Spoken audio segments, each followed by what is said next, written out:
What's a happening? What's going on, folks? We got two. I picked up these two hobos on the train tracks on the way home, so figured they could hang out with it. Hey, I heard myself in the background. What is going on? What's going on, JN? My ninja, Todd Carr, Quentin Sales, Nuz, my brother. How's it going? Freak show, Freak show. big What's up, brother? big worm. How are you, my friend? Ninja, Snuzz Nuzz, Freak Show, Jeremy, holy smokes. Jack's Lungs EDC. How's it going there, Jaco? What's up, Freak show. Jax? Are all the Jeremys in the house? Looks like I see at least two of them. And a Michael Morgan, the one and only Michael Morgan, the inimitable Michael Morgan, The infamous. infamous. Yep. There's three Jeremys in the house. We're missing a Jeremy Lawler, but we have the other three Jeremys up in the house. Yeah, no, Well, so how's everybody doing? our friend ANG EDC sent me 6 Tucsons that I received yesterday to check out. So I've got Nice. those stacked up here. Nice. What's up there, Forced Jared Fisher Neve Roar? sent me a couple Tucsons to check out. I had never handled Tucsons. Yeah, And, this is my first time ever handling any of them, so I haven't really had a chance to mess around with them yet, but they're dope. I was pretty darn surprised by them.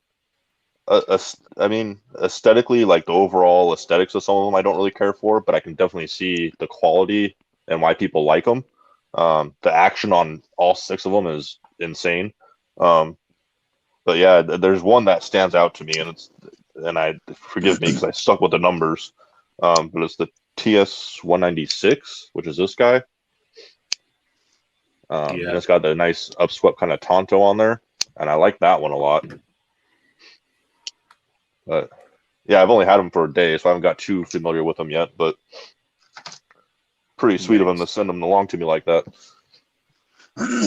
Sorry about that, freak show, Jeremy. I ended up getting off a little later than I expected. I just rolled in about 10:23, about 35 minutes ago, 45 minutes ago. No, not 45, 35 minutes. What is up, Ethan? What's up, I Love Knives? Ethan, holy cow! It's the sailor himself. What's going on, Ethan? Long time no see, brother. It's good to see you, man. I bet that was a long 4 months. Well, it probably went by pretty quick though, at times. How was old boot camp, man? So you all ripped and jacked up now, Ethan? He is yoked.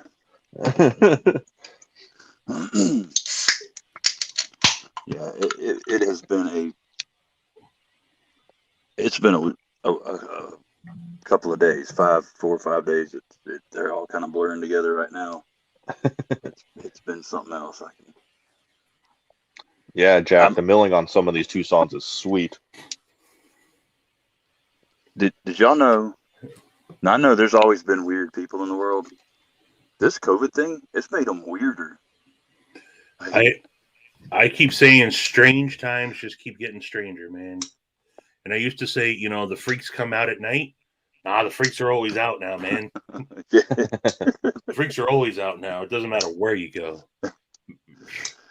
I was just in Z-Man. I don't know how much you get out to the Tri-Cities area or the Eastern Washington area. I've been traveling not very often, a couple weeks, and they're a stranger type of folk over there. Not that anyone from over there. I'm sure you're not as strange as them.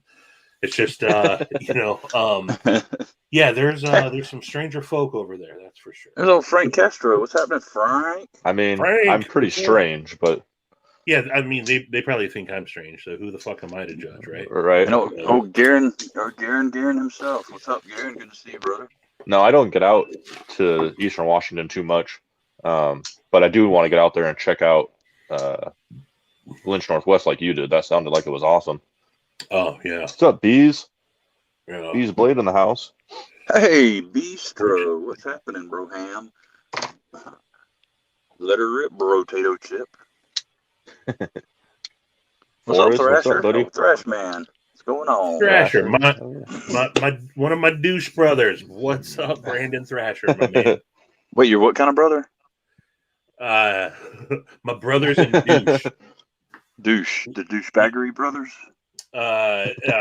Me, Kevin, and Brandon got a chat going on called three douches. Lefty is obviously douche number one. I guess I'm douche number two, and the Thrash Man is douche number three.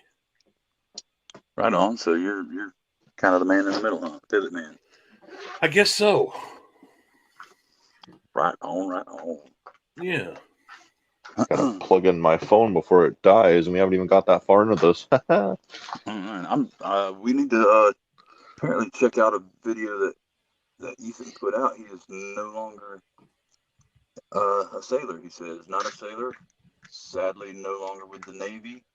Oh. Having a video, or he's got a video coming out about it. So I'll definitely be checking that out. Hate to hear that, Ethan. A former seaman? We got a Zeman and a former seaman.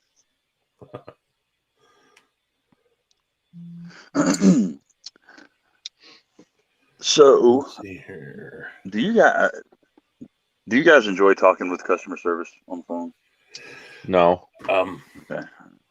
I just wanted to make sure I'm not alone. I absolutely hate it. There's the only thing I hate worse than talking to customer service on the phone is talking to customer service that does not speak clear English on the phone. I've been in some sort of customer service role in different industries my whole life, not phone wise, but if I'm talking to someone that's actually giving good customer service, great. I turn into what's the male Karen? I can easily get triggered when I get shitty customers when they're just not even trying, you know? Yeah. That's when I'm the same way. Dickhead in me comes out, dude. You have no idea how many times I've gotten off the phone with customer service and been like, damn, dude, you were a complete jackass just now. Yeah. And then I'm like, well, see, That's okay, cool. I'm all for, I'm 100% supportive of legal immigration. Come here, like, you know,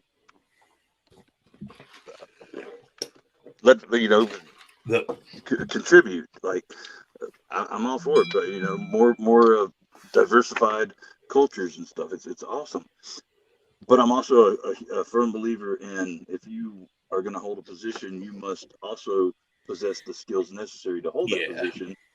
And if you're in a position of customer service and you are speaking to English-speaking people, being able to clearly speak English is a skill that you should probably possess in order to hold that position.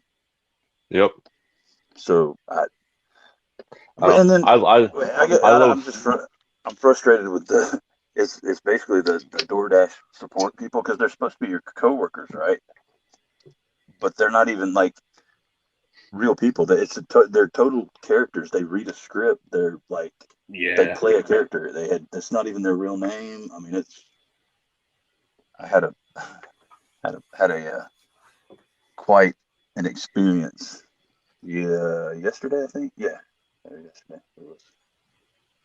Yeah, I love when I call and I wait on hold for an hour, and then some Middle Eastern person answers and they tell me their name's Joe, and I'm like, no, it's not. Come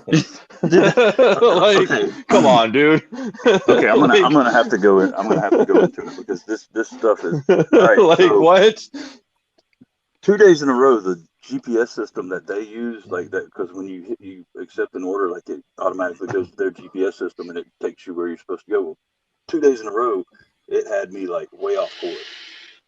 Like yesterday was just the last straw because it was the second order I'd done for the lunch shift, and the only reason I took it is it was on my way back to where I was going, to where I needed to start out, to where all the big orders were.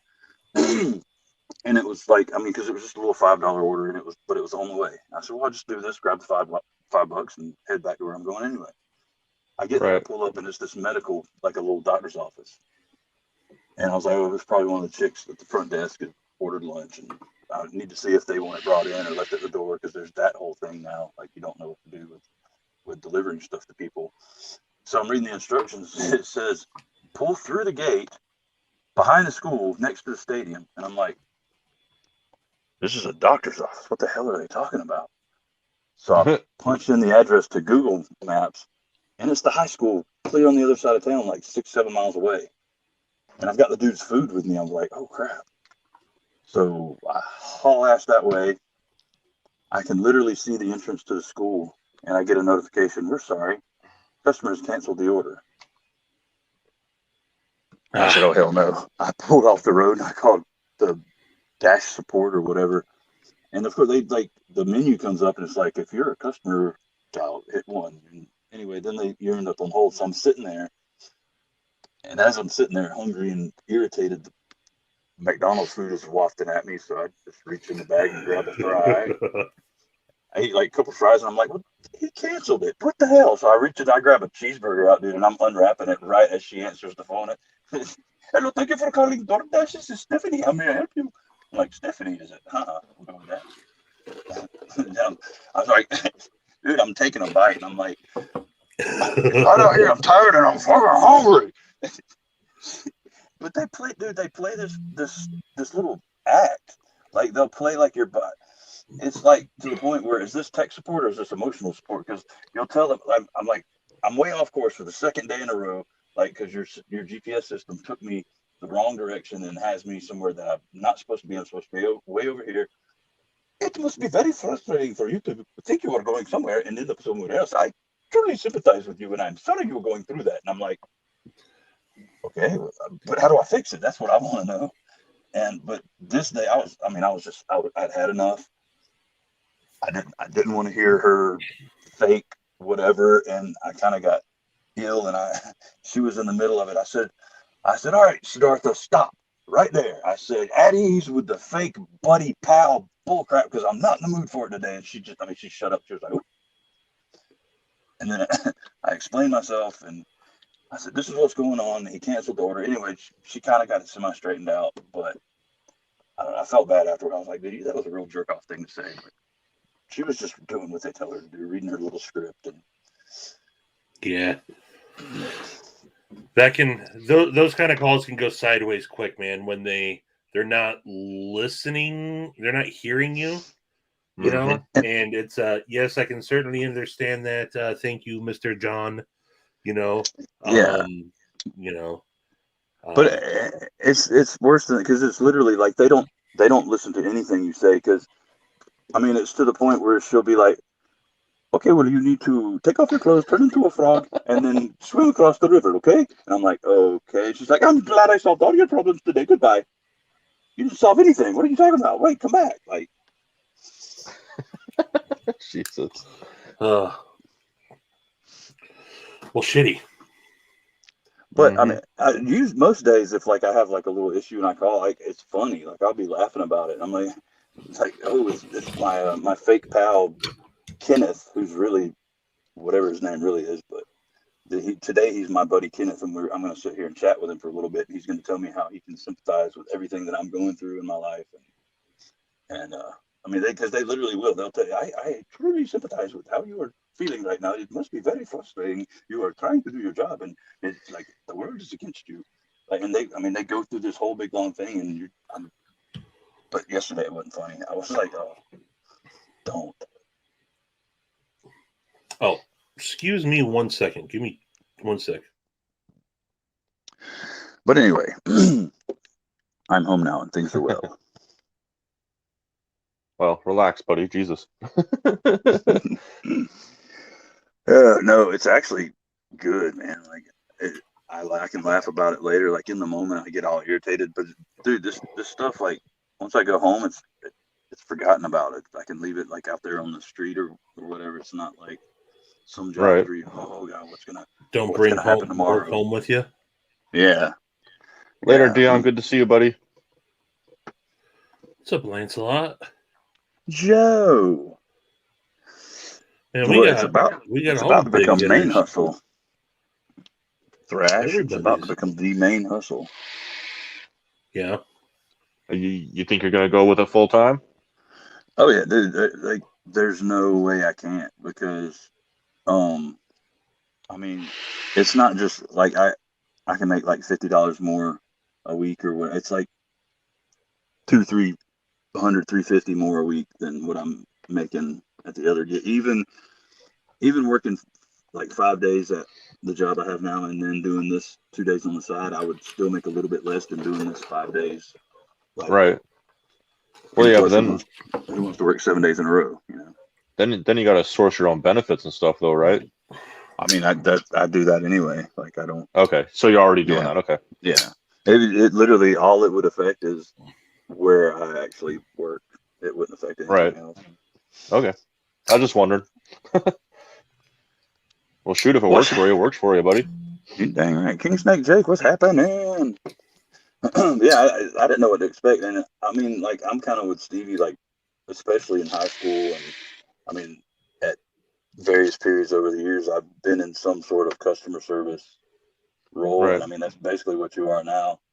That and, like, working in the restaurant, I mean, that gives you good experience for, like, what people like and what they want.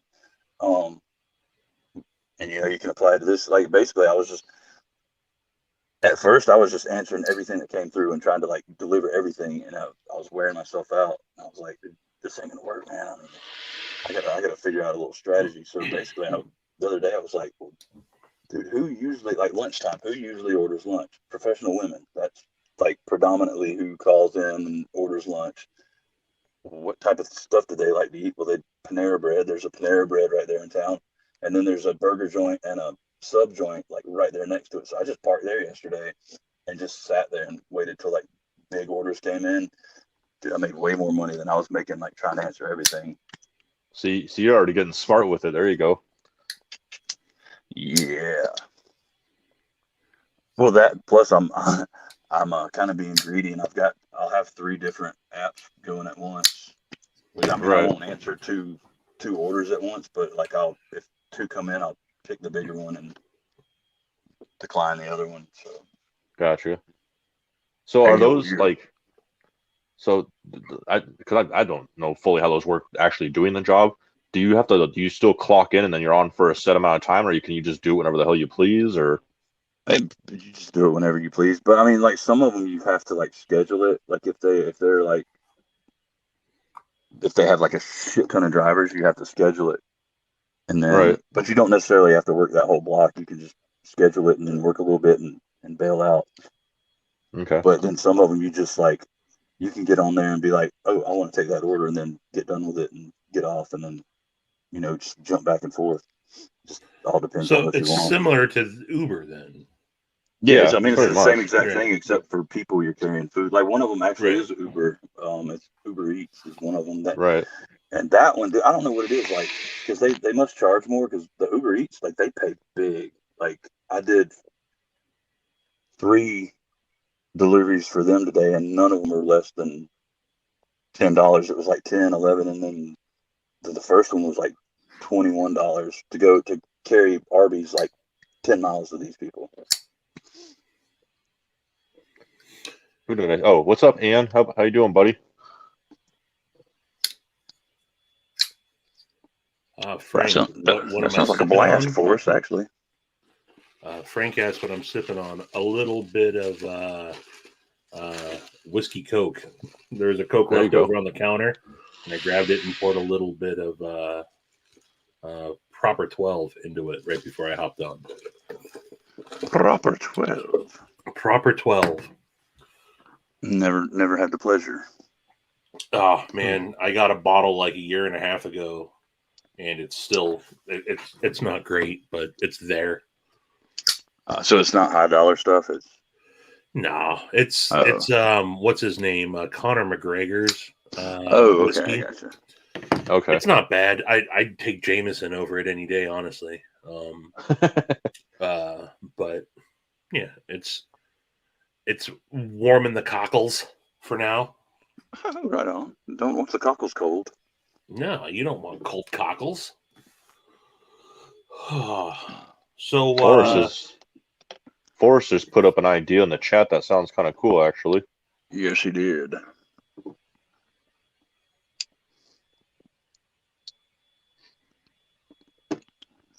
And I think it is a fantastic idea.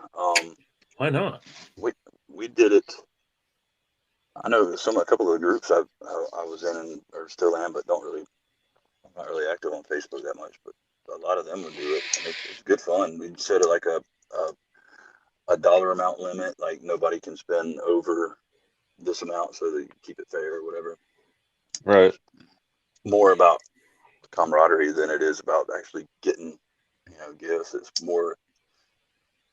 Which you get some good gifts because people know you better than you think they do. Yeah. I just subbed 2, Stevie, by the way. Oh, thanks, man. Yeah, I think I did. Absolutely. No, I didn't because I couldn't find you last night. Somebody just had the link up in the chat, John. If you scroll up, if you're on there. I am on there. I appreciate that, man. Yeah, it was time to shit or get off the pot, right? I'd been getting tons of encouragement from everybody. I figured, right, I just gotta now just turn the camera on and go. I don't know what I was gonna do. I got a pretty sweet knife in yesterday. I was like, no, I'll just talk about that. So just go. Yeah, that's kind of what happened to me too. I had some encouragement from Big Red and Zach stuff, and they kind of were pushing me in that direction a little bit. And I was kind of thinking about it, and finally I was like, I just jumped off the deep end and went for it. Yeah. So I mean, I had done some low-level crappy stuff when I kind of thought I might want to. So it's not like I had never talked. And I do trainings. I'm in the plumbing industry. I do technical trainings. Over the last year and a half, I've had to do them via Zoom and via Teams meetings and all that. So I've gotten used to facing a camera and talking to nobody, basically. Right. So that comes easy now. Yeah, I guess I'm good at just kind of going and let's see what happens. So yeah, it's I think I went from 2 subscribers at the end of the night to I think I'm up to like 18 now. So everybody that's subscribed and left comments and all that, that's awesome. Well, man. they're saying in the chat that you got 41. Oh, really? Yeah. Oh, shit. I haven't even checked. Oh, no shit. Yeah, it's gone up since I last checked. Today I'm now realizing my professional life is getting in the way. Right. But actually I got some downtime. I'm on the road again tomorrow. I'm going to be in the hotel again. I'm going to be in Wenatchee tomorrow. So I'm going to bring my setup with me and bring some naps, see what I'm going to do. I don't think I'm going to do just knives. I don't want to be just another knife review. Y'all do it way better than I could. I'm not techie enough to do that. So, but I got a ton of shit. There's nothing techie about what I'm doing, buddy. Nothing techie about it at all. I don't even edit my videos. Like it's one take, go, bam, here you go. Yeah. Oh yeah, if editing is gonna be involved, maybe down the road if I get more serious into it. But right now, I'm literally something pops into the head. I turn on the webcam and I just start just talking. Yeah. And I hope I get it right because I ain't gonna redo that shit. And I redid when I talk one. Oh, no, go ahead, dude. I was saying I've redone one video, and it's only because I left something out during the video that I really wanted to have in there. So I was like, oh crap, and I started all over after I got done doing it. But other than that, it's all been one take. I mean, my channel, for better or for worse, will probably be a pretty true representation of me. If you talk to me, I fuck up when I talk and I say the wrong things and I mispronounce shit. I was saying, instead of saying front flip, I was saying thumb flip. I went back and watched my video. There's like little things like that, but guess what? Again, that's how I talk, and so I'm not gonna. Right. I can't be something fake. So I'm waiting for people to start. I kind of want my first troll. I want someone to hop on and be like, "It's not called finger flipping, fuckhead. It's called front flipping." I kind of Right. want that just I to haven't get the full meal deal. I haven't had any trolls, and I mean I watch my comments very closely, and I at least like every comment. I don't always respond to everyone, but I go through and I read all of them, and I'll hit like, you know. But I haven't had any. I'm at what 225 subscribers last I looked, and I haven't had any trolls yet. It's all been our Give it fellows time. in the chat here. So Give it time. Now the trolls are gonna come out. Now you're Right. gonna get trolled. You just summoned them. Yeah. That was their mating call right there. They were waiting for that. I've never had a troll. I'd like you said though. I hope for my first one because I'll have fun with that shit. But Yeah. I had feed one. the trolls. I had one, and he ended up like he literally ended up apologizing. And I didn't even say anything out of the way to him, but he said something. Hey, you would, Satisfaction. You would. I can't remember what he said, and I was like, well, I said something about, oh, it's all in good fun. He was like, good fun. I save lives for a living, and like went off, and then he was like, but he said, but you're right there at 500 subs, and so you're on course to be the next Nick Shabazz. Well, he spelled Nick Shabazz with one Z, and I was actually at 600 subs. So all I did was I just did the little asterisk and spelled Shabazz right, and then it did an asterisk and put 600 and just left it at that. That's the easiest way to shut him down. And then like I got a comment from him, and I was like, what the hell? And I went and looked, and he was like, man, I'm sorry. Last night was a rough night. I apologize for coming across like an asshole and this and that. And I was like, it's all good, man. Like you did. You know, I think most of the time people don't think they're being an asshole. And when you can let them know politely that they're being an asshole, a lot of times they're like, oops, sorry, man, my bad. Yeah, you know. Then there's just assholes, but I don't know.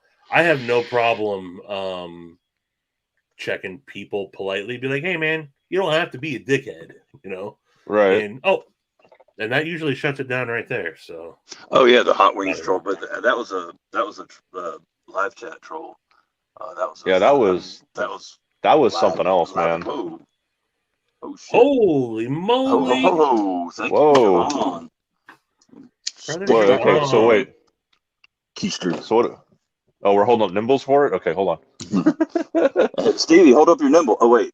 Oh, wait a minute. I can't. My B.O. Javon, what's up, buddy? What's going on? Our resident tribesman, Javon. I swear I'm kindred knife spirits with you, man. It seems like we have the same taste in knives.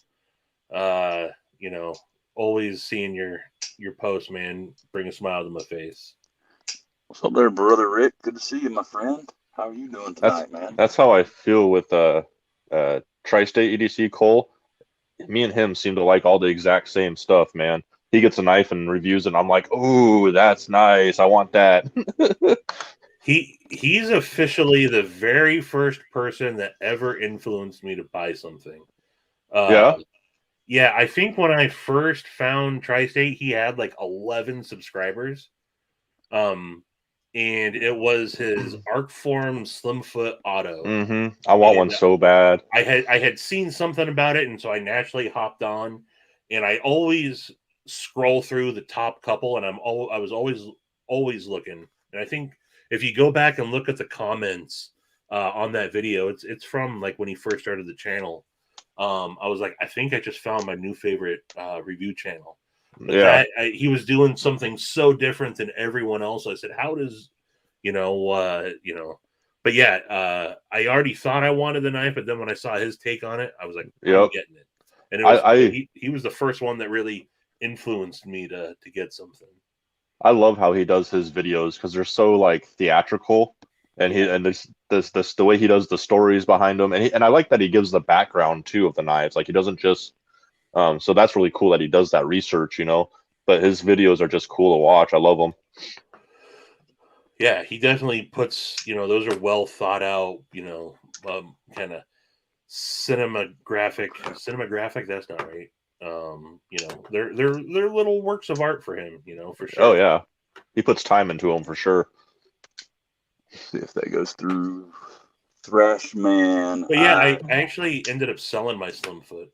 So he influenced it for me to buy it And then it wasn't. I liked it a lot, but it wasn't getting any pocket time, and I let that Right. go a couple months ago. See, I want the manual real bad. Right. It's a bigger blade too. It won't let me drop that in the chat. Brandon, it was a Razor. Where'd it go? I'm trying to drop the link in, but I guess it's too big of a link. A Razer Kraken Ultimate RGB USB gaming headset THX 7.1 spatial surround sound, chroma RGB lighting, retractable active noise canceling, mic aluminum, and ... Did you catch all that? That's my newest toy. Is that the that's the Appalachian Drifter 2. Appalachian Drifter 2. That's not the slip joint, right? No, this is the liner lock. Nice. Which is why I got excited when they came up with the version 2, because I was like, ooh, yay. Because I'm not a huge slip joint guy, so I always loved the aesthetics of the original one. And then when they dropped this, I was like, yep, I'm on it. I want that. How's the micarta? It's really nice. It's real good aesthetically. It's a little smoother than I would like, but it's not terrible. Is it like Finch micarta smooth, or is it? It's got a little more micarta smooth. It's got a little more grip than a Finch does. Well, I guess I would say like the Holiday, because the Devil's Fingers got pretty good grippy micarta on it for a Finch. Yeah. But no, it's not terrible. And I mean, it's going to be more of a gentleman's knife anyway, so it's not like I'm going to be getting out crazy and doing crazy stuff with it. At least not that I plan to. It's super thin and slicey. My God, is it slicey. And S35 Yen, like, good Lord. But yeah, it's a fun one. I opened that up yesterday. And then my other newest one that I picked up this last weekend when I was down hanging out with Zach and JB and a couple of the other guys was this mini grip, Cabela's exclusive. Oh, nice. And I don't know if you guys can see it, but it's got a different grip texture on it, which is what makes it the exclusive, I guess. Was it still FRN or is it G10?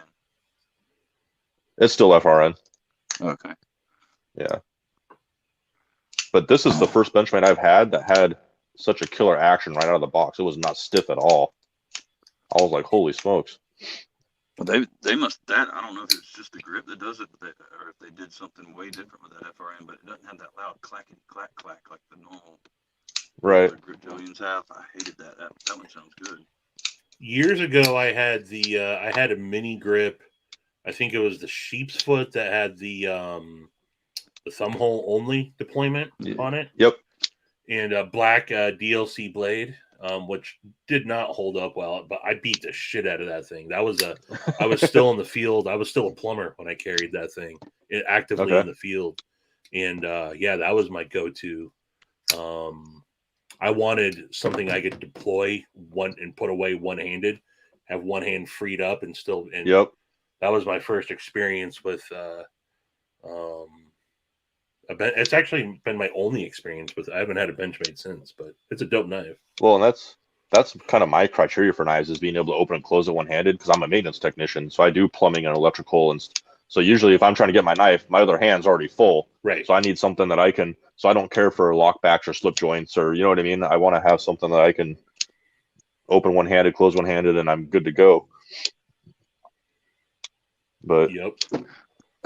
That's a Cabela's exclusive, though. Yeah. Nice. Yeah, and I would have never known it if Zach hadn't have said something, but he's Mr. Benchmade, so. And I wasn't gonna buy it either until he said it was an exclusive, and then I was like, "Well, damn it! You just said the magic word. Now I gotta have it because I may not be able to get it again later." Like, those buzzwords help, don't they? Yep. Is my audio sound real low? Or does it sound you sound good to me.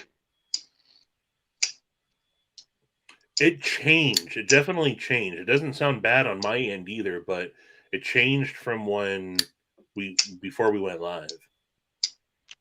Well, that's odd. I wonder. Or my ears popped. Maybe that's the difference. No, it's not your ears, because there was a point where he did get quieter, but then it came back up. So I don't know. Did you experience a change in elevation, Stevie? I did get high, if that's what you mean. Oh, okay. Well, yep, that's probably I why had to you take the responded. edge off.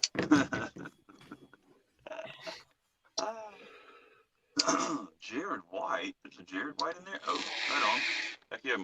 Whatever happened, I think Michael Morgan must have fixed it. Because he said it's good and good to go now. He's the one that said it was quiet. And that must have been back when yeah, it went low. How low? Mm-hmm. It did the limbo. How low can you go? Now As Jason low says your as audio is a low. little low to me. You might be behind, Jason.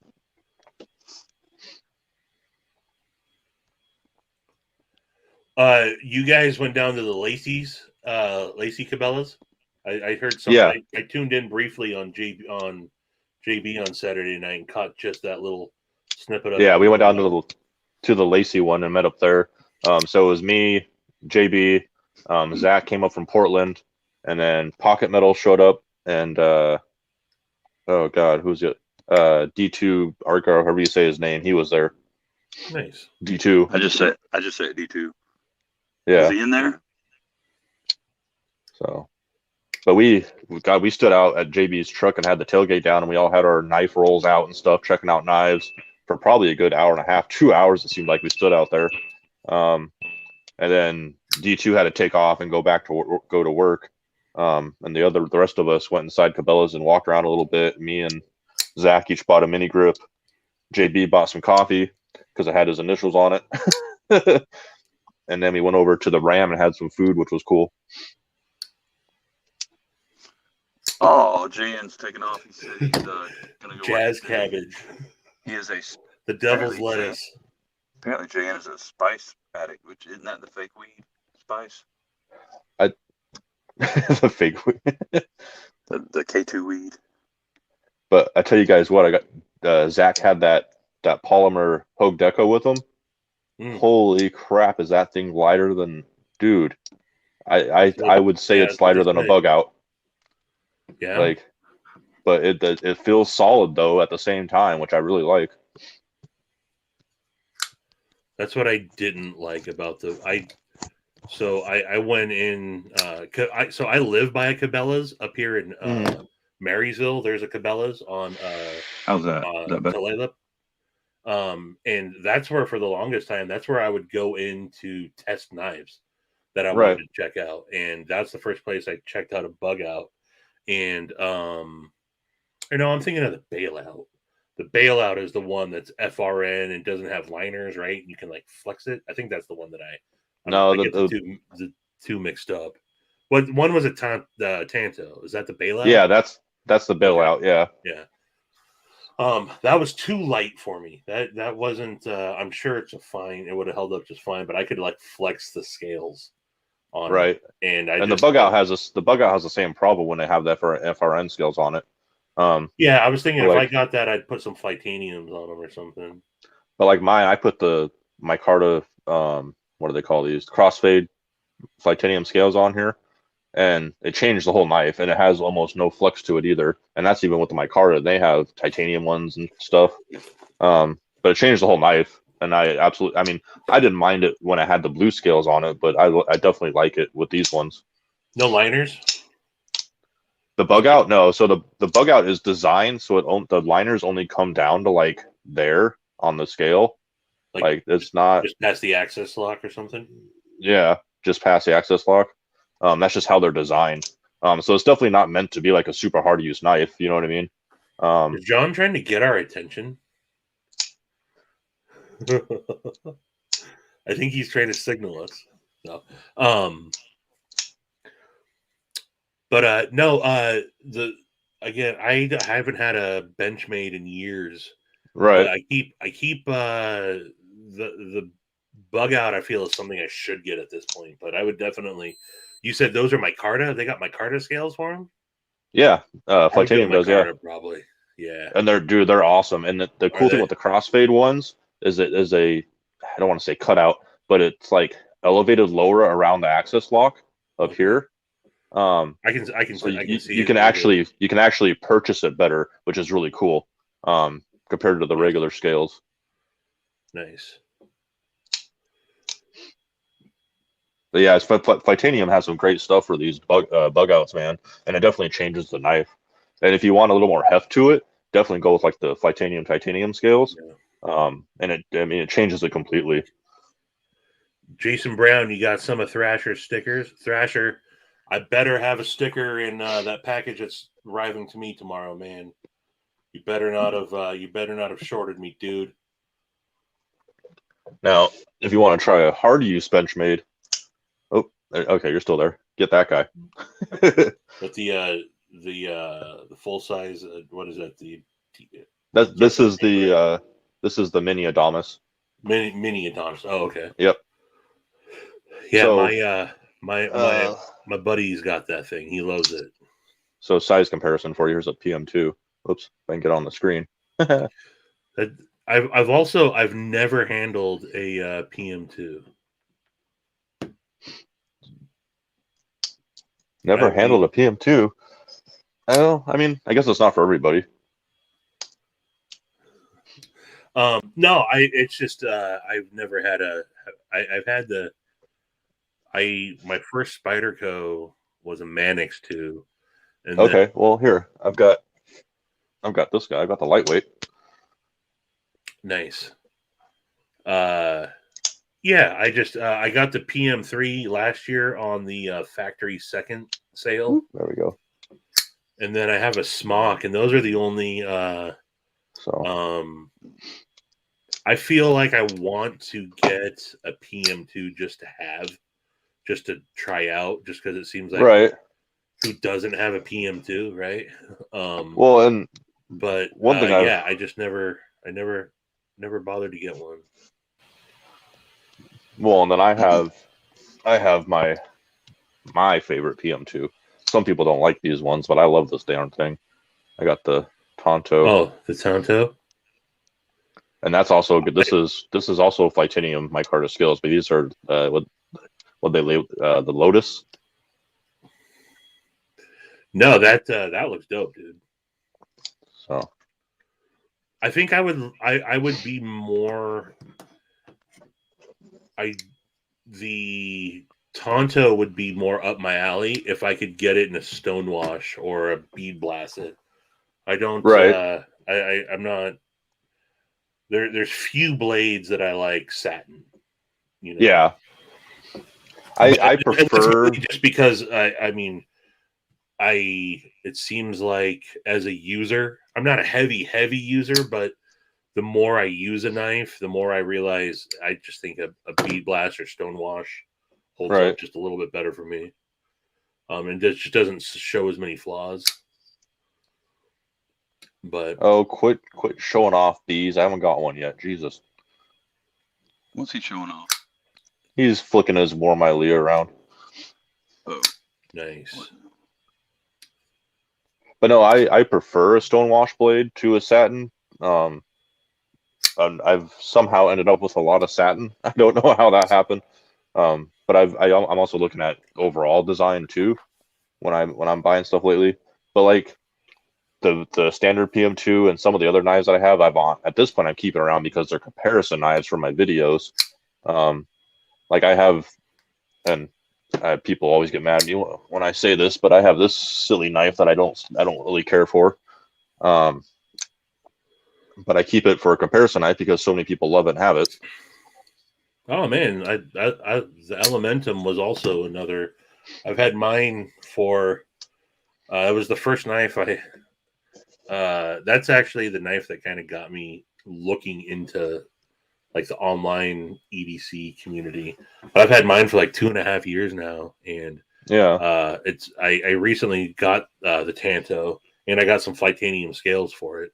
I might have to try the Titanium scales on it or something, but I don't know. It just, let me see if I can. It's not a bad knife. Like, don't get me wrong. It just doesn't thrill me, and I don't ever carry mine ever. It just sits there. To me, it's a completely boring, awesome, functional knife. Right. There's nothing aesthetically great about it, but so I did some blade swaps, and I got a black Tonto with Titanium scales on it. I see that looks nice with those coming scales on it. Yeah, it's coming up. It's a scale swap from I had the S35 VN stonewash, and then the black came with the brown micarta, which the micarta is really nice on this. But I swapped everything around. I've had a couple of them. I got a couple of the jade ones. I did a really cool for last Christmas. I got the jade Blade HQ exclusive. My nephew is he was 12, 13 now. Wanted to get him a knife, and he's a big Lakers fan, so I dyed the scale. I did one royal purple, one gold, and made him a Lakers theme. Nice. Elementum. So, but yeah, it's if people either love or they hate the Elementum, it seems like. I think it's the most okayest knife I have. It's not great. It's not, but it's definitely not trash. It's definitely okay. Right. Let's see. When I think Civivi and Tonto, I think of this guy. I got Otter. See, the knife whose name makes no sense. I got the brazen instead. I almost went Natter. I went with the brazen instead. I still got to pick one of those up. I haven't got one of those yet. This thing is, I don't remember how cheap it was. This was the purple one that I dyed black.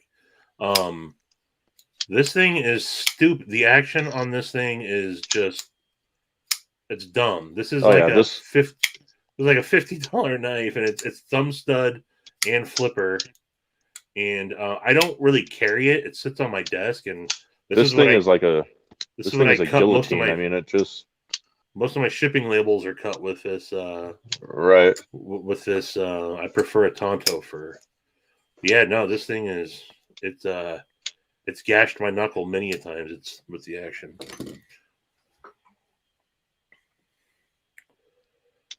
Oh, Josh, I did have a chance to. I read it that night actually, and I commented in the chat, but it was like speeding by, and I thought maybe you didn't get my email, and you didn't because I didn't send it. I typed it out, and never hit send.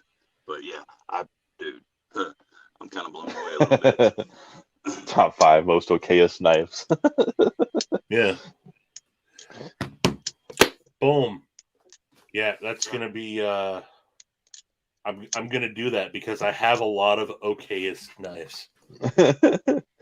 All right, Ian. That's don't let me forget that one. Yeah, honestly, I think other than this Appalachian Drifter 2, I think my Elementum's the only Civivi I have that doesn't really drop shut. All my other ones do. Granted, I've never taken it apart to mess with it too much, but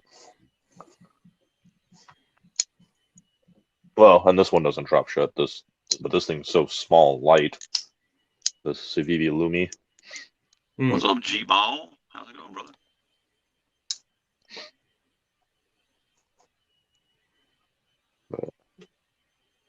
I don't know. I've got my whole case sitting right over here, so I can pull out all kinds of random stuff. Yeah, I got all my shit's always within. But you're in my office / knife cave. So, Ann, are you still in the chat? This blade shape on this thing. What the fuck is that thing? It's an Indiana Jones villain knife. Well, this thing on the top of it, dude. I opened this thing up yesterday when I opened these Tucsons, and I was like, "What in the world?" But I mean, it's a guillotine. That's one of the Tucsons you got?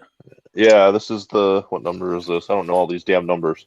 The 251, TS 251. The carbon fiber is nice on it though,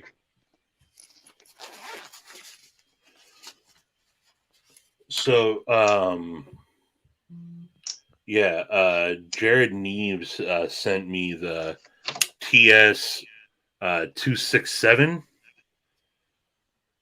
This is a funky one, kind of a clip point buoy, weird cutout in the micarta or in the carbon fiber front flipper that has ridiculous action on it. And these all have ridiculous action. I like the look of that one though. And then the one that I think I don't know if I'm going to ask him if he wants to sell it or I'm just going to get one if I can find it. Is the TS129. This might not be your style because it's got carbon fiber show. It's kind of coof. That's what this one is. But then it's titanium. That guy. Oh yeah. You got one too. Yeah. This is I like this.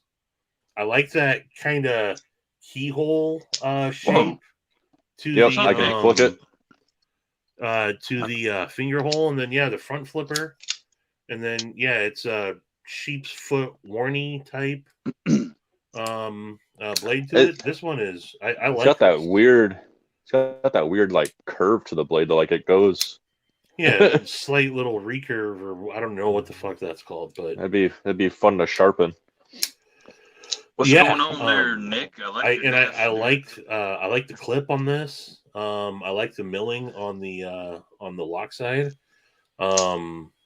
This is the first one that I opened that he sent me, and I like this. Again, if this was in a bead blast or stonewash blade, I'd like it even more because it is a total fingerprint magnet. But the way they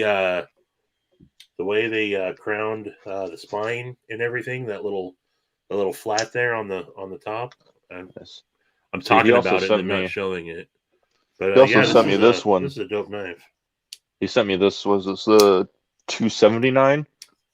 I kind of like this one. It's got that similar kind of blade and the hole on there, but the handle, I mean, it is just super milled titanium, and I love the milling on it. I don't know if you guys can see that. It wasn't until recently that I thought everyone was saying Tucson. Like, I thought it was like Tucson, Arizona. And I was looking up Tucson knives, and I wasn't finding anything. And then I was like, oh, shit, they're saying Tucsons. Yeah. So they just were never, you always hear about that as you get into the hobby. You always hear about them. They were just never on my radar. And then this one, I opened it, and I also kind of had a, what the hell is that moment? Because that is a crazy looking. Wow. Jesus.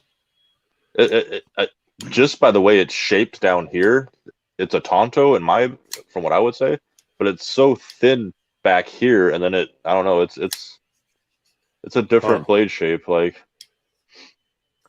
I'm not sure I'm a fan of the blade shape overall, which is weird because I usually love a Tonto. But it's a neat looking knife. I mean, I don't know, I'll have fun reviewing all of them and going over them.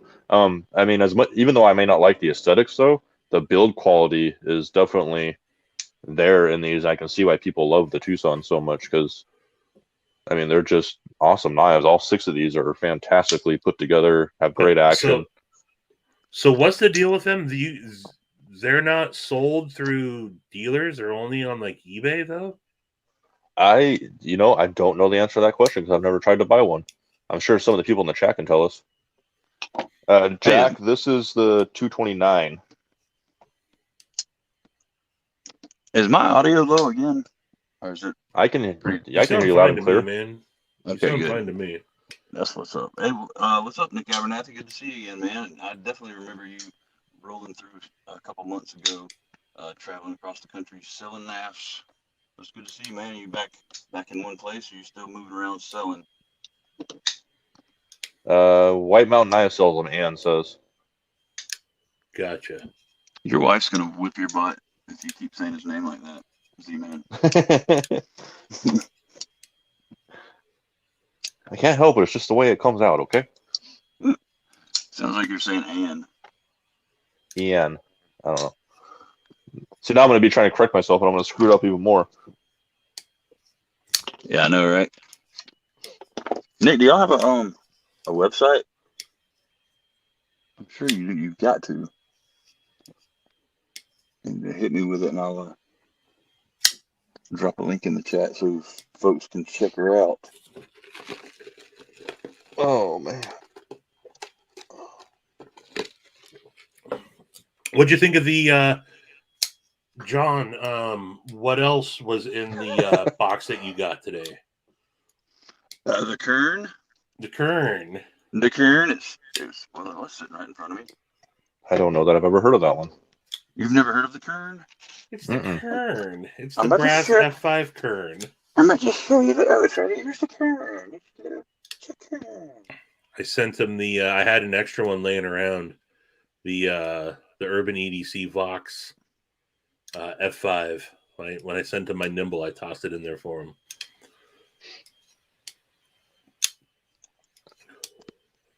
Oh, Jack likes the 229. Okay.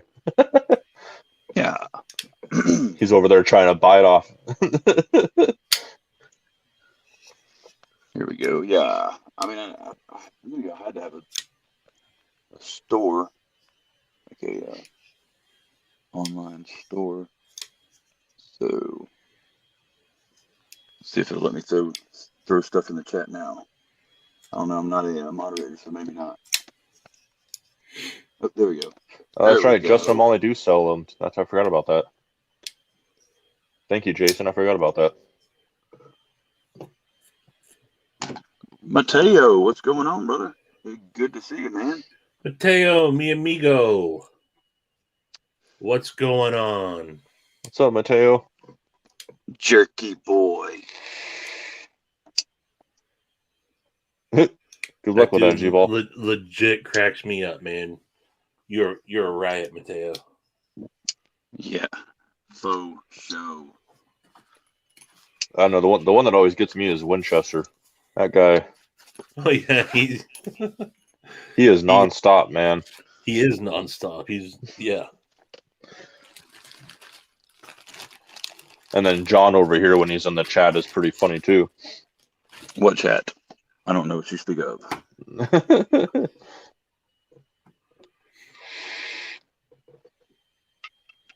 The 223 Satisfaction, that's the one to check out. I try to be quick and witty, but I'm just not that quick and witty. I'm all serious all the time. People just freaking laugh at me and it hurts my feelings. I gotta say also, man, watching Satisfaction's videos, that dude makes me giggle too, man. It's just a subtle. You make me giggle too, Satisfaction, in a good way. Laughing with you, not at you. In a teehee kind of shy giggle, kind of bashful teehee kind of way. Right before you sent me later, Thrasher. Deuces, Thrasher. We'll talk soon, brother. Take care there, Thrash man. Love you, dude. I got to meet up with him and you, Stevie, at some point. Yeah, for sure. I'm gonna be heading down to his neck of the woods down in Oregon here within the next couple weeks, and definitely gonna meet up with Thrasher. He's the first person that I connected with that I found out was in the Pacific Northwest. He he had caught some of the pictures that I had taken. He'd sent me a message. He's like, dude, are you in Washington? Where are you? I was like, yeah, man. And he's like, I'm in Oregon. And I was like, oh shit. So yeah, it's that's been a couple I don't know how long it's been. It's been definitely a couple months, but when I was down there last, I wasn't able to meet up with him, but I'm planning, man, if people from work end up watching this, I'm planning a work trip so I can go down and actually see him and get some work done while I'm down there. But yeah, that's awesome. Do it so I can meet up with Brandon. Hopefully, come on into the garage. That dude's man, Thrasher's. I love Thrasher's videos, man. I enjoy watching his videos. The last one where he knocked his knives around, then his dog started barking throughout the rest of his video. That shit was hilarious. None of you guys are typical Pacific Northwestians to me, or you don't seem like it. Like you're. We'll see. See, to me, we are. Well, okay. You probably are like the original, like what actually is the Pacific Northwest, but what is portrayed, you're not that. Oh, don't. What you see on the media is not. Yeah. There is that. There is absolutely that. You know, I think you're out on the peninsula, right? Yeah, so I'm in Bremerton, so I'm on the Yeah, so we're kind of on the outskirts, I guess. Like we're not Seattleites. you know. Yeah. So we're, Yeah. you know, but I so avoid Seattle. I'll put it that way.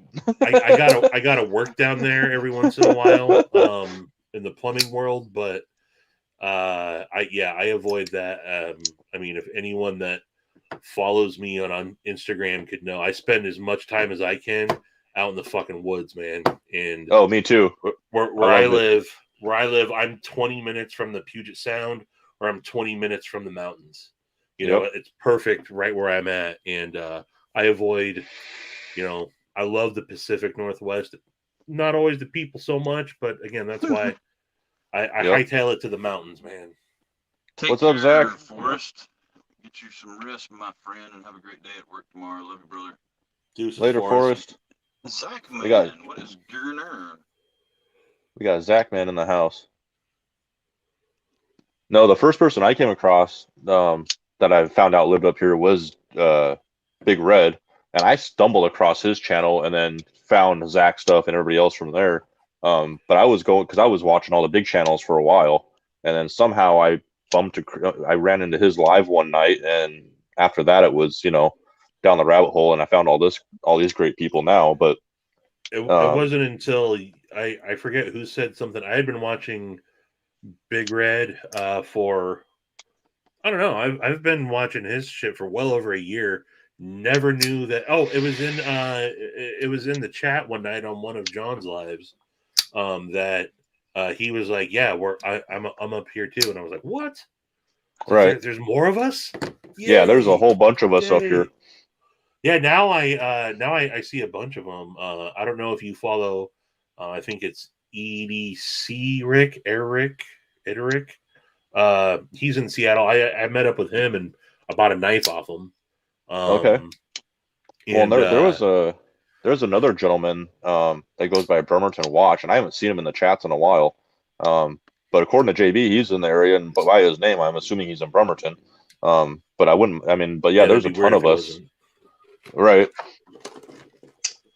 But I was telling them when we were down there at Cabela's, I was like, we need to do like a big convention or something, and just have like a PNW. Yeah. Everybody get together and hang out, Yeah, man. I mean, there's plenty of fucking spots that we could, plenty of spots that we could hit up. That's right. Central, or I mean, shit. I don't even mind driving just to, find my kin. Right. Well, I was thinking like when I say PNW, I'm thinking like Idaho, Washington, Oregon. Oh, yeah. You know what I mean? Like, oh yeah. Reach out to everybody we can. How is y'all, Scott? What's going on? Shit, what's up, Stacy? I bet we could even invite Casey and Thomas from Lynch Northwest, man. They drive out. Oh yeah, hell yeah. Well, and that's the thing is I'd want to invite like makers too, like John from EMPDC and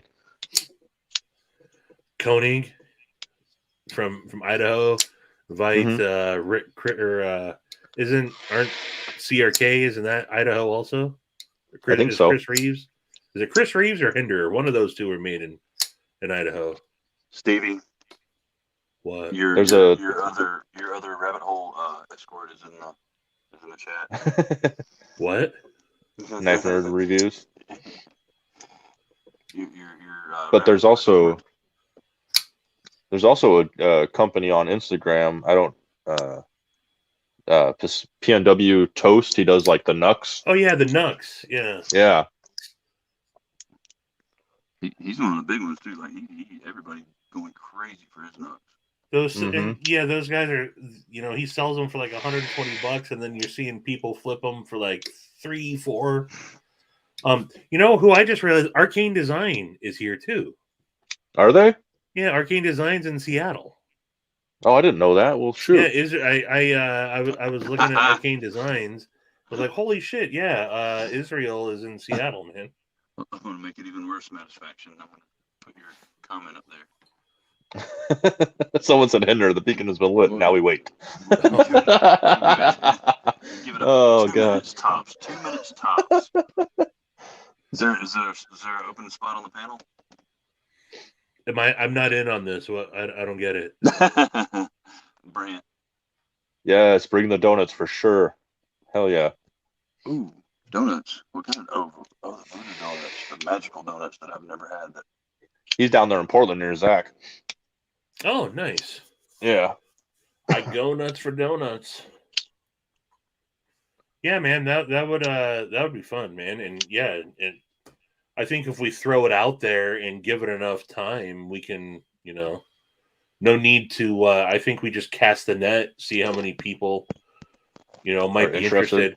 Well, I mean, and so here's what I say is, I'm horrible at planning shit. So if it's on me to organize shit, nothing will happen. So am I. So I'll go and I'll cheer. I'll encourage people to come, but planning that shit, nah. I don't want to make y'all that bad. Right. At least you're honest. Yeah. Well, it's closer satisfaction, but I think my headphones are being temperamental tonight for some reason. I thought it was because they were going dead, but I plugged them in and they're still wonkified, I think. Well, me and Stevie have been blabbering so much, he hasn't got to talk much. Yeah, I know. I feel like we've taken over. Ian, you're 10 minutes from Voodoo, so you're right downtown then. Well, and they've got some different locations around too. Voodoo does. Do they? I just know the flagship one down there. That's the only one that I know. They're the last one because we went down there. What was that? End of August. I think it was end of August.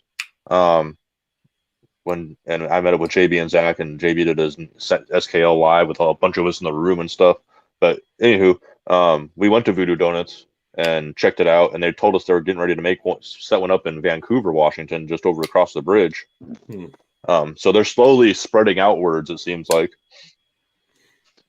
Is this like a family owned, like just a privately owned business? I think so.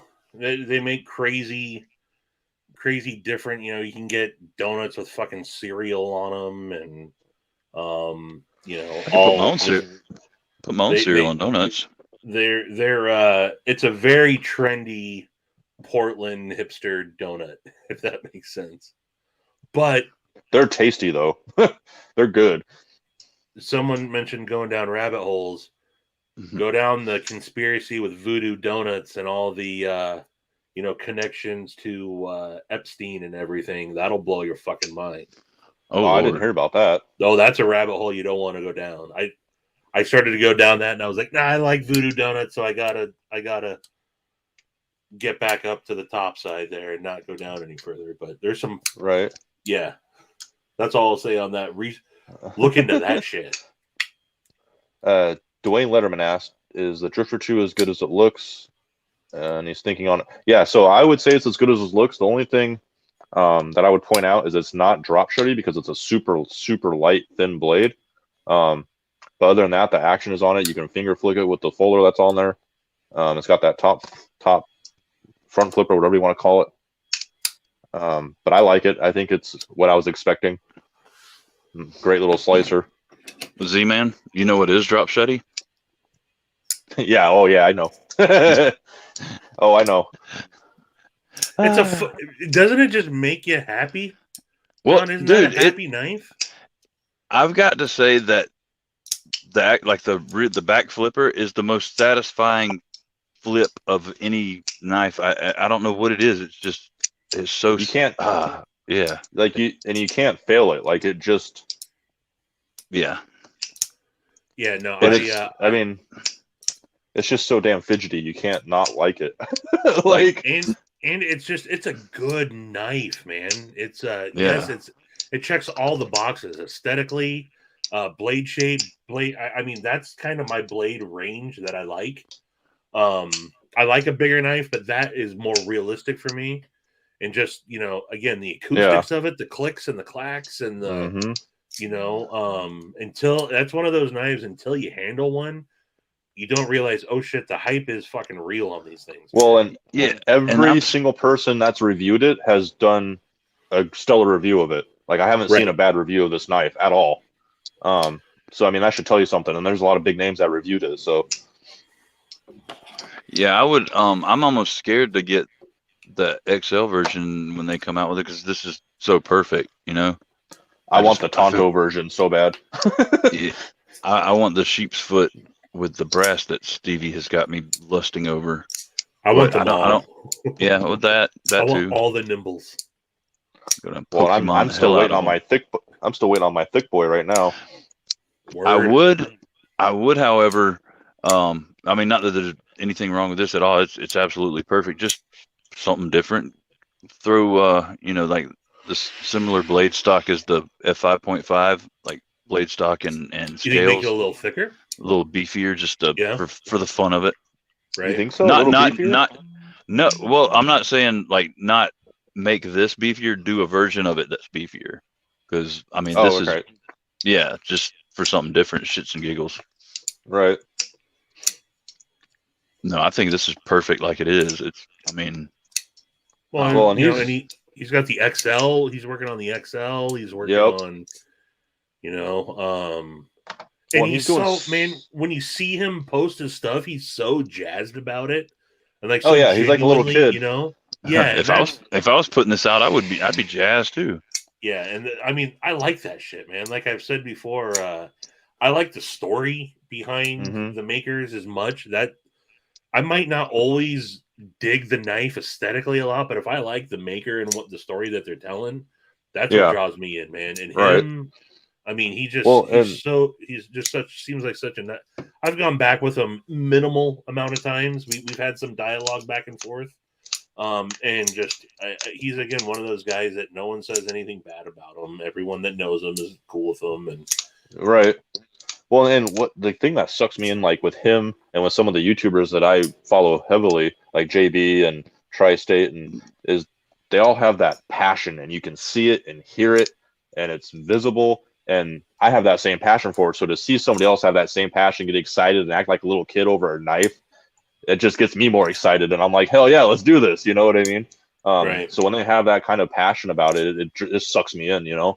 So it's really cool to see what he's doing, and he's got so many variations of it coming out, so many flavors of the damn knife. Like, look at all the colors and the different combinations, and like, my God, Dude, the freaking lock bar design on it's ingenious. Yeah.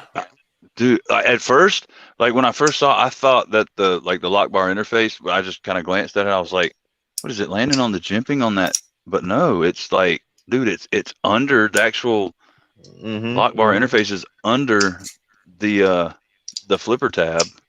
Well, and Like it's so easy to disengage it too. Like it just moves out of the way. Like there's no. But like, I mean, I don't know if you'll be like, so right here when I thought when I just glanced at it the first time, I thought let's point at this. I thought the lock bar interface was up here, but it's down Right, here, it's down and there, it actually right. sits up. I mean, that is just the coolest freaking thing, man. Yeah. Golly. What number is that one? 98, I think. Okay. Is that what it says, John? 98? It is 98. Yeah. I got number 7. Oh, nice. Hey, yeah, Brant. Welcome, Brant. It's good to see you, brother. How you doing, man? I think Ninja, are you calling it a night? If you are, take it easy, brother. Get you some rest. Love you, man. And watch you some Dune and smoke some spice. I think you said something about spice. Yeah, he was the one talking about the spiggity spice.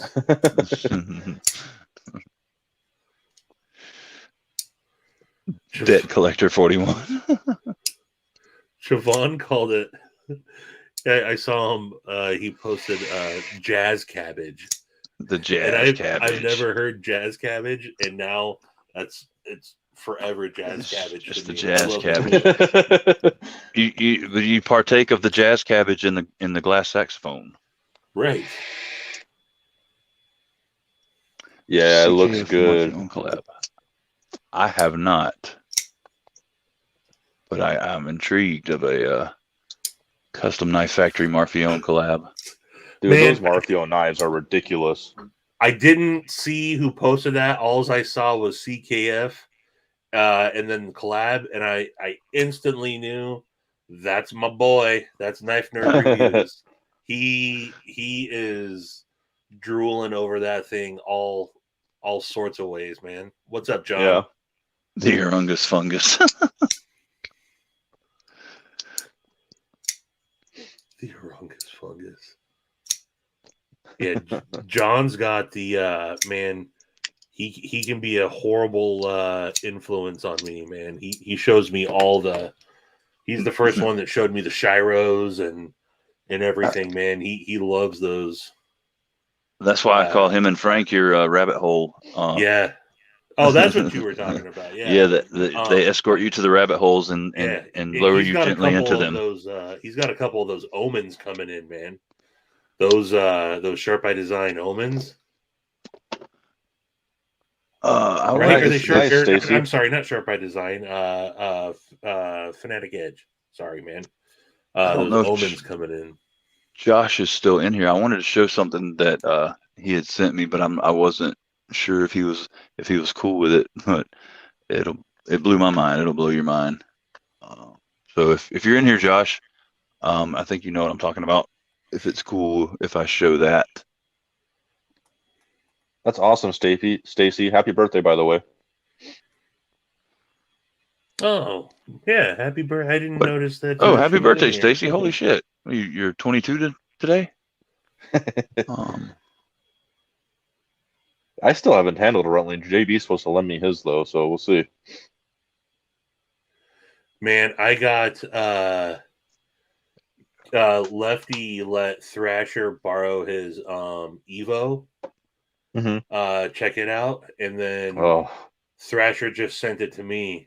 So I get the Evo showing up. I'll be out of town tomorrow when it shows up. When I get back on Thursday, I'll have the fucking Evo waiting for me. Oh, did you have to tell me what you think about that? Because I'd love to handle one of those. Oh, yeah. Well, thank you, Stacey. But you're supposed to receive gifts on your birthday, not give gifts. Yeah, but I appreciate that, lovely lady. The Evo is one of the ones that I not looked up the price because I don't want to know. Yeah, an Evo would definitely be the most expensive knife I would ever. If I were to go that route, that would be the most expensive knife I would ever purchase. But well, when I get the thick boy, that will be my most expensive knife. Yeah, and that was what, $310 or $315 or something. Right. And both that and the nimble I saved up for when I got them. It's not like I have that kind of money to throw around on a day to day. You know what I mean? Like, yeah, I very much live in the budget world more than anything, but I do enjoy the nicer ones when I can get them. So y'all want to see this real quick? Yeah. Of course we do. Of course you do. There it is. Right. Yeah, that's what he was showing me and Frank earlier today, man. It's got that little it's got that little glass breaker on the pommel, I guess. But I mean, that just looks like a fucking. That's that collab one. Yeah. Is it an auto ridiculous. Or doesn't look like it. Doesn't look like an auto. It looks sweet though.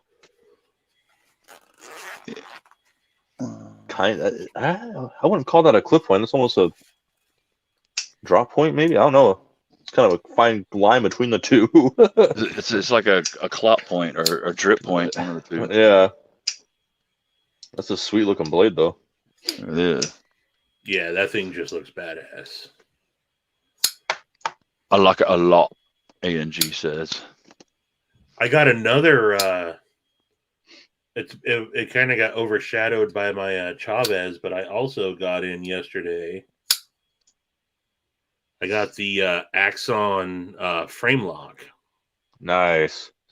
And this this checks all my boxes. Yeah. Yeah. Definitely light on the detent, but nothing that affects me. You know, it's they got the grooves there. They're not full holes. That's right. That and then it's a front flipper. But this thing, man, I have one of the liner lock micarta belt satins on their third wave pre-order. That who knows when that's going to end. get in. But this one popped up on the Vero buy-sell trade for a stupid price that I just couldn't pass up on. And I've been wanting to try an Axon so bad, and I love it. The clip is a little, it's got this weird little, I don't know, this little ramp on it, like a reverse ramp, if that's showing up. No, I didn't think I was going to like that, but it goes into pocket so good. It doesn't. I carried it today for a little bit, and I love it, man. It checks all my boxes. The action is ridiculous. The blade, the sheep's foot blade. Yeah, this is a great knife. Yeah, I haven't got my hands on any Veros yet, but I really want to. Ian knows what's up. I'll send you this one at some point, Z-Man, to check out. All right. That'd be awesome. Yeah. Ian for show knows what's up. Hands over kraken chokes. Ann's a funny dude. Yeah, that's the problem, Knife Nerd Reviews, man. There's always so many knives dropping at the same time, it seems like, and I can't always afford all of them. It's like, come on. Sorry. Oh, damn. That tickled me pretty good for some reason. Almost a beanie rings my clacker or nuts my squirrel. Okay. Oh man. Lifts my skirt. Yeah, I got horn, blows my whistle. I got 6 or 7 on pre-order right now.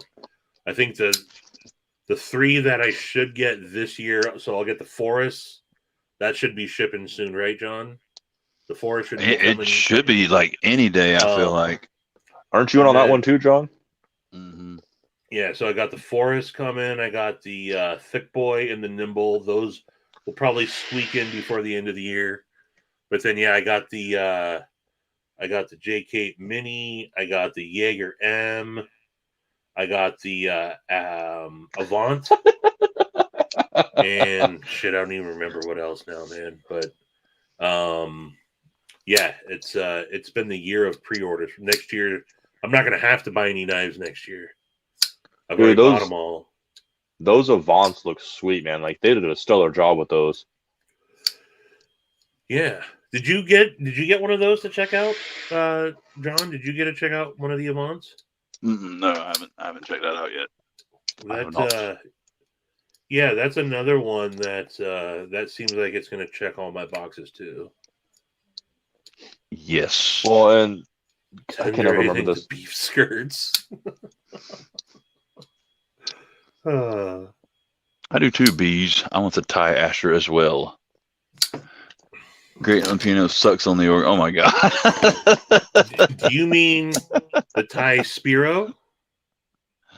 I got the Thai Spiro. He does mean that. I've got the G10 Thai right here. Not the full Thai.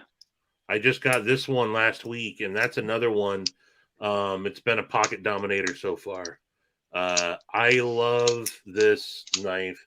This is another one that it's got the clicks and the clacks, and I mean this when I say this. This is not. It's a basic knife. There's nothing that's not bad to me. It's just it's done perfectly well, and it's just yeah. This is I would recommend this knife to anybody. I don't have the G10. I've never handled one of those, but just the design of this Spiro in general is damn near perfect, man. Well, if you think about it, some of the best knives ever made are just plain, simple, basic knives. I mean, the Sea Otter. Right. I would love to. That was one I never was able. I've never been able to be at the right place, right time for one of those. Well, I tell you what, if I mean, it's not. I'm sure it's nowhere close to being as epic, but something similar. The Old Guard. If you have a chance to check one of those out, you should jump on it. One popped up on Arizona Custom Knives. I got up to do something, came back down, was going to order it, and it was gone. How much were they asking? Something. It was like 185 or something. Oh, that's not too bad. Yeah. I wish I known you had wanted one, because I sold mine maybe a month and a half or so ago. Oh yeah. For like 120. So yeah, I've made the mistake, or not. It's helped me out, but I went into ACK and checked notifications for all the different makers.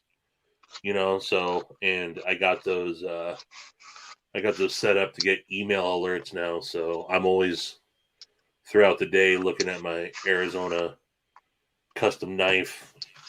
And the main reason why I watch it even more now is I scored that deal on that Liang Ma Field Duty EDC for $200 fucking bucks, man.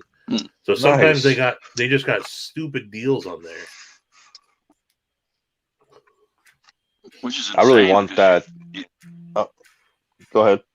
I was just gonna say, you'd think they'd be asking top dollar. Yeah, and it said that there was some wear and tear on it. Even if you go back now, you can see what's been sold.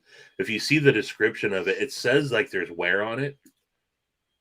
I searched that thing and I don't see it anywhere, so, but it was listed for like 285 and then dropped to 265, then 245. And I was talking to Kev about it. And then as we were talking, I'm like, dude, this thing just dropped to $200 bucks. And he's like, fucking get it. Hopped on it. Yeah. I'm surprised like it hung around. Yeah, I don't know how that, because I'm not typically buying the higher end knives either, but I'm a sucker for a good deal, Yeah. Oh yeah, absolutely. And yeah, if I see something that's too good to be true, and that's also one that I knew I would like, but even if I didn't like it, I could easily, that one, if you don't want your Field Duty EDC right now, you can sell it 10 seconds ago, Yeah. That's like one of those dudes, Lefty and DTOM and Grady's gear. They've done such a good job with promoting that thing, and rightfully so. Oh yeah. You guys watched them with Liang Ma on Saturday? I did. I watched most of it. Yeah. That was a good one. I was stoked for those dudes getting him on there, man. I really want the what is that? The MBK Easy, the Micarta one? I want to get my hands on one of those. The 1.5. Yeah. Yeah, those are snappy little buggers, man. They're killer. That sway back too that they got with that semi steel, that is sweet. Yeah. I don't have any sway backs. I wanted the sleigh back, and then that sold out really quick. But I don't have, that's one style I don't have in my collection. I think I probably had a sleigh back like slip joint years ago. Now that I'm thinking about it, like a wood. It was like a wood handle. I don't even know what that was. I probably actually still got that in my retired junk knife drawer somewhere. But yeah, I've never really had anything in that style. And that's one that I think if I don't shop on eBay bees, but thank you. Not for knives. They're always way too overpriced. Jeez Louise. Oh, Todd Carr had second supper. I'd like to hear what was on the menu. Night. Have a good night there, Jake. Oh yeah, B is that Field Duty that's up there for 600. I emailed the guy and asked if he'd be willing to go lower on that, and he hasn't responded, which is his way of saying pound sand, dude. Yeah, take care, Jake. Have a good night, my brother. Love you, man. And hope to see you again real soon. Well, that's like the guys on eBay trying to sell the Tonto PM2s for like double, triple the price of what it is if you bought it out, on the site. And I'm like, that's just ridiculous. Like, it's a cool, neat knife, but it ain't worth freaking $400 or $500. Like, it's just not. Like that first run they did was selling like that though. Yeah. Oh yeah. Cool. You get those rabid Spyderco fanboys, man, and they'll pay. You know, there's some fanboys out there throughout the, different shit, man. You know how I got most of my money to start buying more expensive knives was Prostitution. There's that. I always undercharged though. I shook it for way too less money.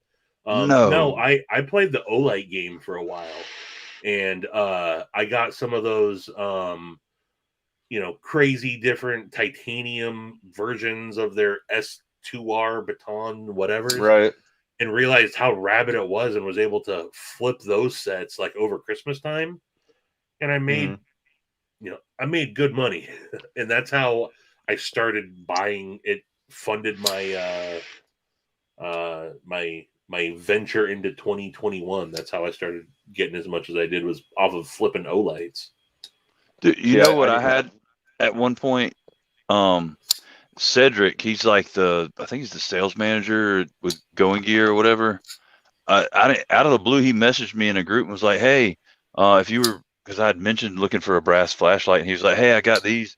If you, I've got a handful of them. If you want to buy some," and it was the brass S minis. I bought 2 of them for like $35 a piece, and I think they ended up going for close to like 300 at one point. I don't know. They might still be going for that, but I sold mine to a guy that he really, really liked it, and I was like, "Well, I'll let you get it for 60." And he was like, "Are you sure?" And I was like, "Yeah, dude. Like, I paid freaking 35 or 40 for it, so I don't think a $20 upcharge is I think that's plenty." And he was like, "They're going for like 300. I can't sell you a knife I paid $35 for $300." Right. I feel like a jackass.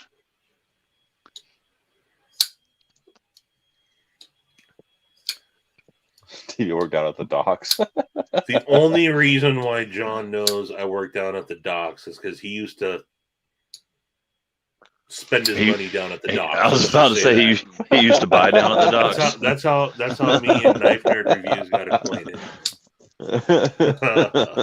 Hey, Stevie was selling, Knife Nerds was buying. Man. No, the playing the secondary market on stuff. I was having this conversation with Chris Grady briefly, and I feel bad a little bit on some of the stuff that I've sold. And he made the point, hey, look, the secondary market is what it is. If somebody wants to pay for it, because I had a GM8 that I had bought and didn't end up liking it, and those things were going for a lot more than what I paid for it, and I almost felt bad for what I was able to sell that thing for. Right. Yeah, I mean, if somebody's willing to pay that much money for something and not complain about it, then shoot. Happily. Right. The guy that bought it from me was happy to pay for it, and thanked me for such a good deal. Thank you, Bistro. Dude, it's funny. I don't know if that's no, never mind. I had Wendy's for supper tonight. So yeah, I have a problem. Winchester calling them out.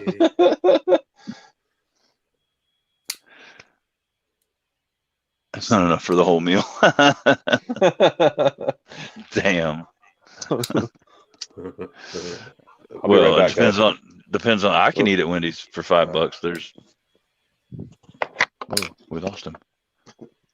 There's a person I know that cannot, but I like Wendy's, but I gotta say, and I might have said this before, I liked yellow Wendy's better than red Wendy's.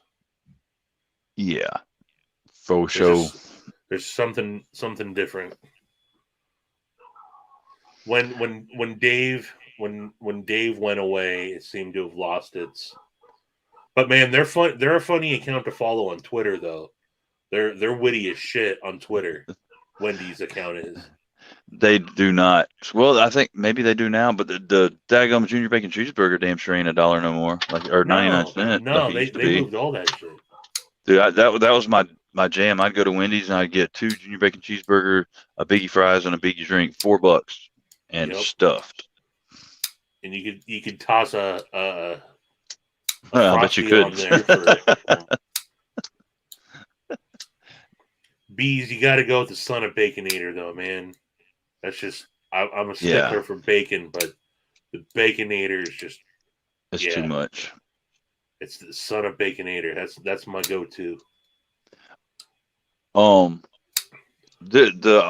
don't know. I can't remember the story behind it. It's got something to do with the original owner, maybe, or I don't know. The Wendy's here in town, Wendy on the sign, it's the only Wendy's in the world where Wendy's has the girl, her picture, she's got black hair. Oh, really? Yeah. Huh. But I can't remember. There's a story behind it and why it's like that, but I can't remember what it is. If you guys want to kick, go on, look up on the tubes 1980s Wendy's training videos, and they're hysterical. And then go watching the old, like when Dave Thomas, before he was the masterful Dave Thomas, like his early on commercials that he shot. They got they're good, half hour, 40-minute long videos that they got on there. They're hysterical. Grunt, what's happening? Dude, you remember back in the day the McDonald's commercials with the Fry Guys and of course, and Hamburglar and Grim Rubble. And the Grumpy Grub, what's up, buddy? The big purple butt plug, Grimace. Rubble. The Hamburglar. Rubble. And they had the playground where you could bounce around inside Grimace and ride the Fry Guys. Yeah, you could get your head stuck in between the bars and Yep. Oh yeah, those daily. Yeah, because you never learned. No, I literally got my head stuck in between the bars. Not once, not twice, not twice. 3 different times. I had a part in the playground getting shut down and redone for. I didn't learn my lesson at our McDonald's growing up. See, it's people like you, Stevie, that. You're the reason why we have playgrounds now where the ground's rubber. Right. And there's pads on the corners of everything, and everything that can be made out of plastic is made out of plastic. Yeah, I was a dangerous kid, man. It was, but it's like that scene in Mallrats. Can't believe that kid is back on the escalator. I was that kid, always getting fucked up on the playground. But see, that was back then. You expected it. You were supposed to get at least one kid was supposed to get just jacked up. Daily on the playground. It was usually because, hey, remember when you got your head stuck in there again? I bet you can get it stuck again. I'm like, it won't get stuck again this time, guys. And I'd go for it. Shit, my head's stuck again. Mom! Yeah, I remember in elementary school, I'd stay after school every day because my mom was a teacher, so I would ride to school with her and home with her, so I'd have to stay after school. Well, it kind of became cool because I could go play with the after school kids, the kids in the after school program. Well, I was headed out to play with them one day. My friend David came walking through the front door, and his shirt was just red, all the way down, and his lip was hanging half off, and he had catapulted himself out of the swing at its highest point. And when he landed on his feet and went immediately into a squat and hit his mouth on his knees. Yeah. I've seen that happen. That was a move that happened, man.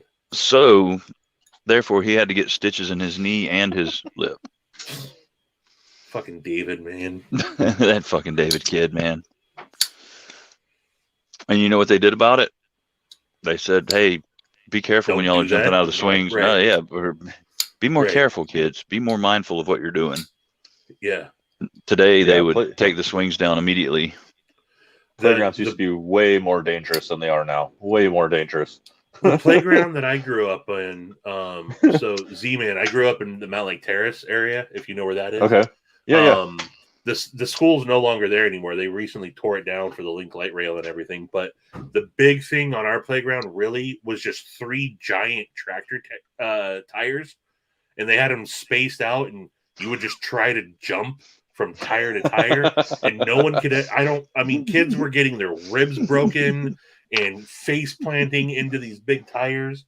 And back then, I'm a kid of the 80s, early 80s. It was either learn to jump farther or stop jumping. right. Don't ruin it for everyone else, Exactly. What do you say? Or a stepdad, Winchester, just whichever. Not that you guys gave me any feedback, but I decided not to buy the Tucson TS385. I own this addiction. Zach, man, thanks, dude. He got the hashtag Hamburglar. Rubble.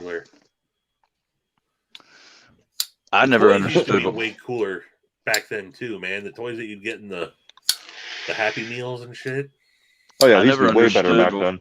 why the Hamburglar was the one that looked most human, but was the only one that couldn't talk, like speak actual human words. That never occurred to me until you just said that. Yeah. I mean, you got these little fuzzy things that are supposed to be made out of French fries. They could talk just fine. The clown boy could talk, well, when he wasn't being a mime or whatever, but. And then like you said, the big purple upside down mushroom butt plug. Right. Talk just fine. The mayor, what was his name? Mayor McBurger, Mayor McSomething. Mayor McCheese. He had a freaking cheeseburger for a head. He could talk. What the? And Hamburger, rubber. Yeah, Hamburglar couldn't talk. Man, you just blew my mind with that.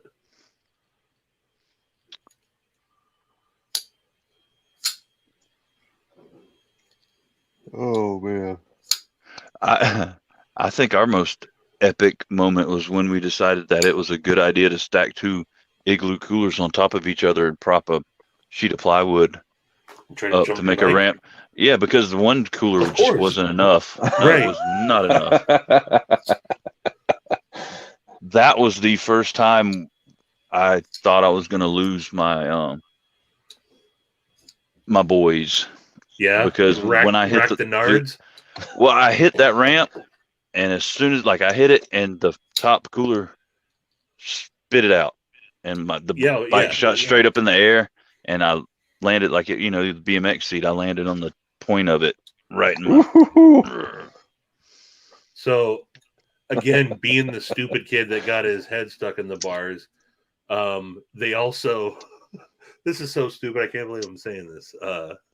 They called me, or maybe I called me, but someone called me Stevel Knievel because I was the one. I was more like Super Dave Osborne. Really, people would always said it. Stevie will jump it, and I don't know how many times. And I had the old bear claw pedals on my bike. So my shins these days, I don't really grow hair on them. I've had my skin raked off my shin so many times from landing wrong, and the wind getting going to jump and just going straight up in the air and landing on my back, and probably had too many concussions. But I thought I was Evil Knievel, but I was definitely more like fucking Super Dave. If any of you youngsters remember Super Dave, we used to get crazy on those. What are the metal merry-go-round things? What the hell you call those? Oh, dude, we get that thing spinning so goddamn fast. Dude. And you'd see kids go flying off of it because they lose their grip, and oh man. The first time I off and go to run and be so dizzy they go smack face first into something. The first time I pulled a tabletop, I didn't mean to, and I didn't land it. You just got sideways. Yes, and we were at my grandma's house in Mississippi, and these boys they had this big, it was like a dirt hill, came down and little dirt hill, and they were jumping that. but they were used to it. They jumped it every day, so they knew what speed to hit it at, and I hit it full blast, and I hit it, and you hear all the kids go, "Whoa, ooh!" And I got up and I was like twitching and like, oh, and they were like, "Man, that looks so sweet at first, and then it didn't." Yep. So we're telling fun stories. So this is I was a kid, but we did a lot of camping and outdoor stuff when I was a kid. But one of our camping trips, we're up in the mountains at our family spot that we go to, and there was a bunch of like half rotten dead logs off to the one side of the campgrounds, right? And we knew that if we could get these rotten logs to decay faster, we could have another spot to set up a tent. So me and my cousin, we must have been about, oh God, because we're 6 months apart. Must have been about, I don't know, 9 or 10. And we had 2 little like army shovels, like the folding army shovels. And we're over there taking these shovels and we're side by side, just going to town on this rotten log, just wailing on it, right? Well, I went down like this and glanced and came up over my head and I caught him in the forehead with the tip of the shovel. And he's got blood just pouring down his face. I thought I was going to freaking kill him because there was so much blood, right? So I'm freaking out. My uncle comes over and cleans him up, and it's this little tiny cut. Like, I mean, it wasn't nothing but a little tiny, but there was so much blood, dude. And I'll never forget that because I thought I killed my cousin for a minute. I was just like, holy crap. But I mean, it's just, it's the stupid shit you do as a kid. Oh, yeah. Wailing on a log with shovels and. Well, don't feel bad, Nick, because when I was real young, I actually thought Elvis and Evel Knievel were the same person. The suits, man, the suits, Oh, yeah. dude, the sequence. So I just thought like he sang sometimes, and other times he jumped really big shit on a motorcycle. Oh, that's actually really. And you never saw Evel Knievel's face. Oh yeah, I always saw him with a helmet on, so Yeah. you couldn't prove that they weren't the same person. I can see the confusion there for sure. I can't. I'm just going to indulge him. I mean, I was 4, dude. So. Okay. I thought that, if you were 14, maybe that was something different. Oh, no. By then, I knew Elvis was dead finally. So, I mean, I had finally figured that out. No, I knew when Elvis died because my grandma was like the biggest Elvis fan. And the day he died, like, I can remember going up to my mom and I was like, "Mom, how come Mama won't get out of bed?" She laid in bed and cried all day. Yeah. And she was like, "Elvis died." And I was like, "Oh." Because I knew she had the velvet Elvis paintings. She played the vinyl all the time. Like, she was hardcore. So I got a quick, this just reminded me of a story. Kind of. Boom. Exactly, Ian. Exactly. I remember where I was the day Jerry Garcia died. I was hitchhiking. I think I was 15. That was like 95, right? When he died. Mm-hmm.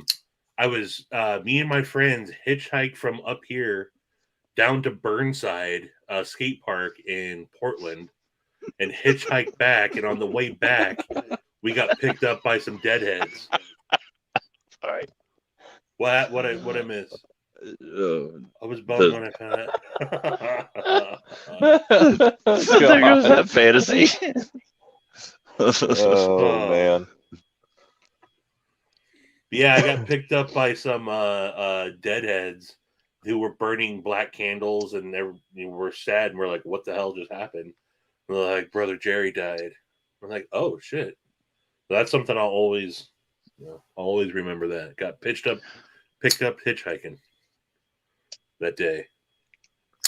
Yeah, I was my line supervisor, Sergeant Ball. He had the greatest last name, Sergeant Balls. Me and him we were actually had plans. The previous year, we had plans for the next year when he came to San Jose. When they came to San Jose, we were gonna go to the show. But I think he ended up getting sick towards the end of what 94, and then they didn't Yeah. tour at all 95, so we were like screwed. And then poof, like the whole time I'm like, well, once he gets better and back on his feet, then they'll be touring again, and that didn't happen. And he died like not too far after his birthday, right? Because I had friends that were. I was on the peripheral of the Grateful Dead, and I remember like them celebrating his birthday, and then it couldn't have been that long after. I'd have to look it up. It was not too long after that I think he died, but it was. I just remember it was summertime of '95, like that had to have been July, August. Oh Jesus! These guys in the chat. No, I think he died in like May. Was it? No, I could have sworn it was in the summertime or August. No, yeah, it wasn't. It was August. Yeah, I think.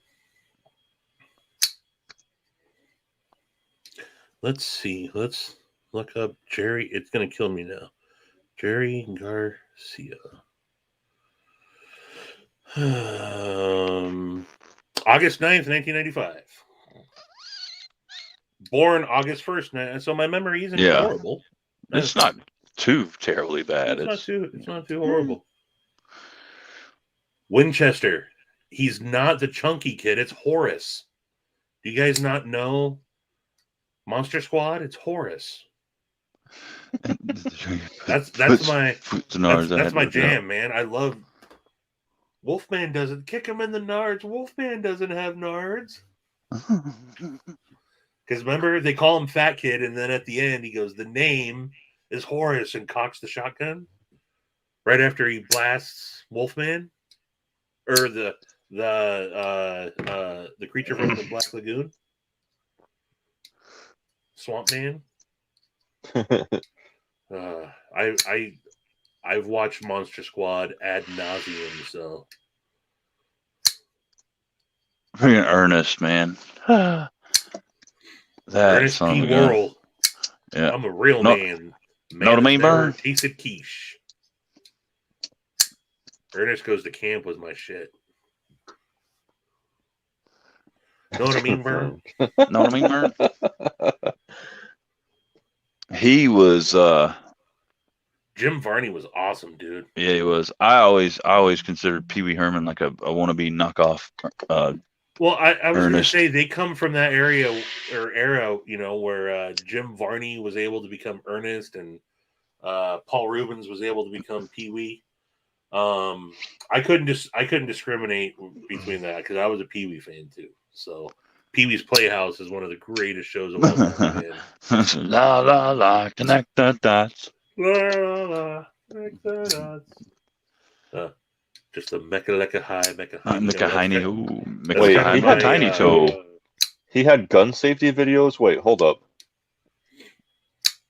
I'm gonna have to look those up. Yeah, he did all kinds of videos because he was earnest, and he'd do all kinds of like safety videos. You know what I mean, Burn? He's he was a big time PSA'er. Yeah, Todd is where I learned how to sharpen knives. Hell yeah, that seems awesome, man. Then Ernest Goes to Camp. My one of my science teacher in 8th grade was in Paul Rubin was in her class in school. Like they were in the same class together. She brought a damn she had. Sorry about that. What was that? What did I miss? That's my alarm telling me it's 9:15. She had their yearbook, a picture from their yearbook posted up with her picture and his picture on it. Oh, that's awesome. Went to school with Pee Wee. You remember Pee Wee's Big Adventure, not the movie, the visit to the adult cinema? Yeah, no, I was gonna say he went from being the kid's hero to getting caught jerking off in a and rightfully he was in the right place. He was in an adult. That's what you do in there. They gave him shit about it. Yeah, that's leave Pee Wee alone. See, I was more. I was always watching. Oh God, what do you call it? Steve Urkel. Oh yeah. Did I do that? Hey, big guy. Javon, you ain't kidding, man. That Alex Baldwin shit is fucking nuts. That's hilarious. I mean, it's not hilarious because there was death involved, but the last update I saw on that, the crew was using it for target practice outside of the. What's sad is, yes, someone fucking died, man. Yeah. It's just all sorts of irony, but that's why you follow the basic rules of gun safety and you treat every gun as if it's fucking loaded. And they ignored rule number one. Somebody set old Captain Beefheart up for failure, man. Yeah. I mean, and now there's the fucking stupid QAnon shit saying that there was a that it was, you know, the Clintons shit, but I don't know if I will go down that rabbit hole. Stacy, maybe you can enlighten us on that one. That's the prop master's Man, fault. Stacy's Instagram, I tell you what, I dig it. She got me busting up laughing more times a day than. Oh yeah, brother, dig it. That was it? I think it was her that posted that. I saw. Was it this morning or yesterday? I think it was last night. There was Ozzy Osbourne, and it said something like, "I remember when you could bite the head off a bat, and it wouldn't cause a pandemic." Or something like that. I was dying, man. Oh man. Poor bastard didn't know it was real. Doesn't matter. You treat every fucking gun like it's a real fucking gun, and you don't. No, I'm talking about the damn bat. Oh Yeah. yeah. He thought it was a prop bat, and that yeah. Until he bit the head off. No, this is so realistic. Absolutely with the gun though. Like he gotta. He's got to catch a charge. He can't not. If they try to say, "Well, it was a gun, not the shooter," that's bullshit. Well, and then they were saying the guy that handed it to him said it was clear and good to go too. So somebody failed somewhere.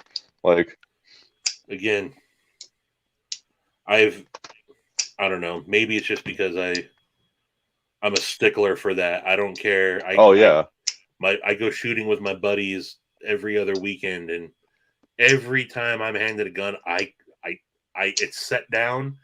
I check, I clear before I do anything, and you don't forget. I do the same thing. I know for a fact my gun in my little safe right here is not loaded, but every time I pull it out, I still check it. Right. You know what I mean? Like it's just what you do. Ooh, yeah. We've got some interesting law enforcement officers around here. Like for the most part, they're great. They're pretty good. I've got several friends that are on the force, but I got pulled over by this guy one time, and I feared for his life. Like just on a daily basis, I was like, dude, I really don't know if I feel comfortable with him going like back on shift and working as a cop because he's gonna die. He pulled me over and he said, you see your license, registration, all that crap. And I said, hey, here's my license. I said, I'm going to pull my registration out of the glove box. I'm just letting you know beforehand that I've got a loaded pistol in my glove box. If you want to come around and take control of it, I've got no problem with that. I was like, I just want to make you aware. So, because I didn't want him to be standing there, watch me open the glove box, reaching in to grab my registration and see it and then freak out, you know. And so he was like, all right. So he came around there and he pulls it out. And it was in a holster. He pulls it out of the holster. He's pointing it at me, and I'm like, "Whoa!" I said, "Dude." I said, "That thing's loaded." And he was like, "Oh, okay. How do I get this out?" I was like, "How to clear it?" Yeah, I was like, "The button on the side will drop the magazine." So he does that, and he just sets it on the seat. I was like, "There's one in the chamber too." That's where it really got funny. He racks the slide. The round shoots over his shoulder into the grass. So he takes, again, the magazine and the pistol and sets them down in the seat next to me. Thank God I wasn't, I didn't have like harm intended for him because he would be dead. Right. I look over and he's on his hands and knees digging through the grass, and that was when ammo was. I was like, dude, that's like 10 cents. Just leave it there, Right. man. Don't worry about it. I was gonna say now that's Jesus. money, but Then I guess he felt dumb. He started raising hell about, I could write you a $500 ticket for that. I said, no, you can't. He said, well, where's your registration? I said, in the glove box. And he pulls it out and he was like, this is for your vehicle. I said, I know. That's what I was looking for. He's like, where's your registration for the firearm? I said, South Carolina, the store you bought it from holds the registration. And because they do. And he knew none of the laws. It was insane. And he's law enforcement and doesn't know how to fucking enforce the laws. Yeah. No, that's why I ride insurance and everything rides up in the visor, and I have one in the glove box, and then I have the one that's usually on me also. So that way I'll declare it, but I will never have to reach for it. There's never a reason. Because I've seen. Well, my insurance is on my phone now because in South Carolina you can show. Yeah, we can. And then registration and stuff stays in the center console. So. Yep. I've only had to, I guess, since over the last long while that I've been carrying, I've only been pulled over once, declared it, and he's like, "Okay,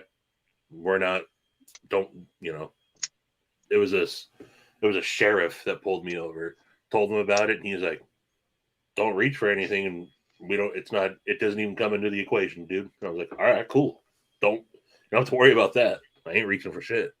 Right. Yeah, no, we got weird gun laws up here too, but luckily for the most part, like at least in my neck of the woods, law enforcement's pretty cool, and they won't enforce the chicken shit laws that get passed up here. Oh, so you want to hear crazy gun law? Where I grew up in Georgia, it was like 3 little towns kind of together: Marietta, Kennesaw, and Ackworth. Kennesaw, it was law and I think it was fairly enforced at the time that the head of household in every household had to own a firearm. Right. Yep. And we had a dude, we called him Wild Man. His name Dent Myers. He owned Wild Man Civil War surplus. He walked around town with double cross draw revolvers, like open carried.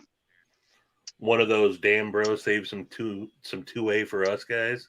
Well, he had he had a little compound where he lived. It's surrounded by barbed wire, and it was like said he had signs up that said if the dogs don't get you, the shotgun will. Yeah.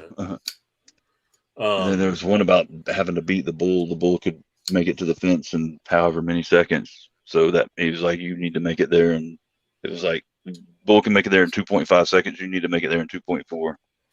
Mm-hmm. Yep, snooze. That's the way to go, bro. Yeah, I just came. I spent some time in northern Idaho. Last week when I was in Eastern Washington, I dipped into northern Idaho, and they're one of the cool states. They're a constitutional carry state. If you are a resident of Idaho, your concealed carry permit is, you don't need one. Similar to like what Texas just adopted. They've been like that. But I have my Washington CPL. So if you have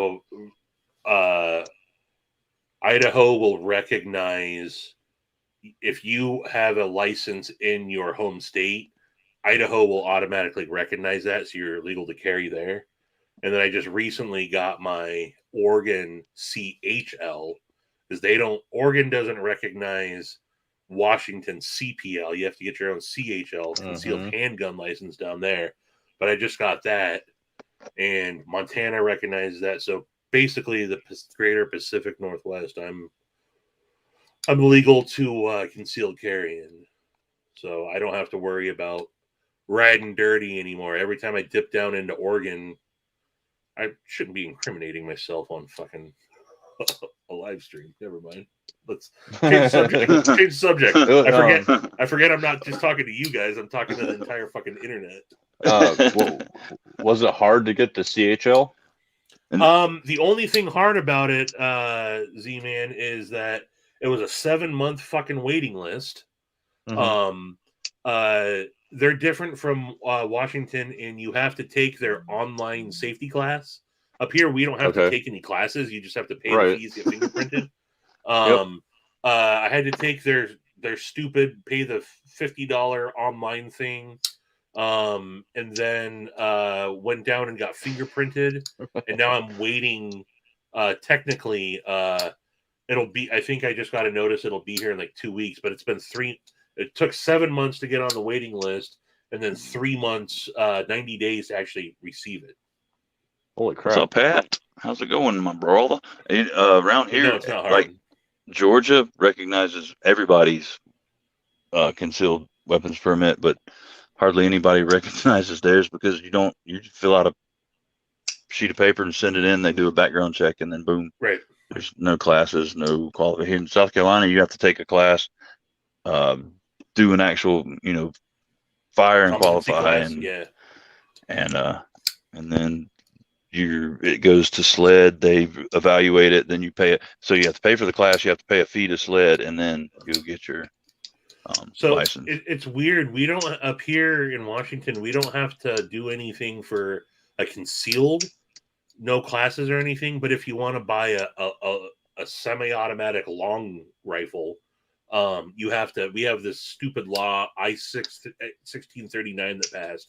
You have to take a competency class and show the credentials, and then you have to go through an extended background check, and which is stupid because I did the class online in like half an hour, and it cost like maybe $20 or something stupid, and they don't even, as long as you show them the certificate, they don't care. It's not like they're questioning you, or it's so easy. It's and now they got sites, it's almost pointless.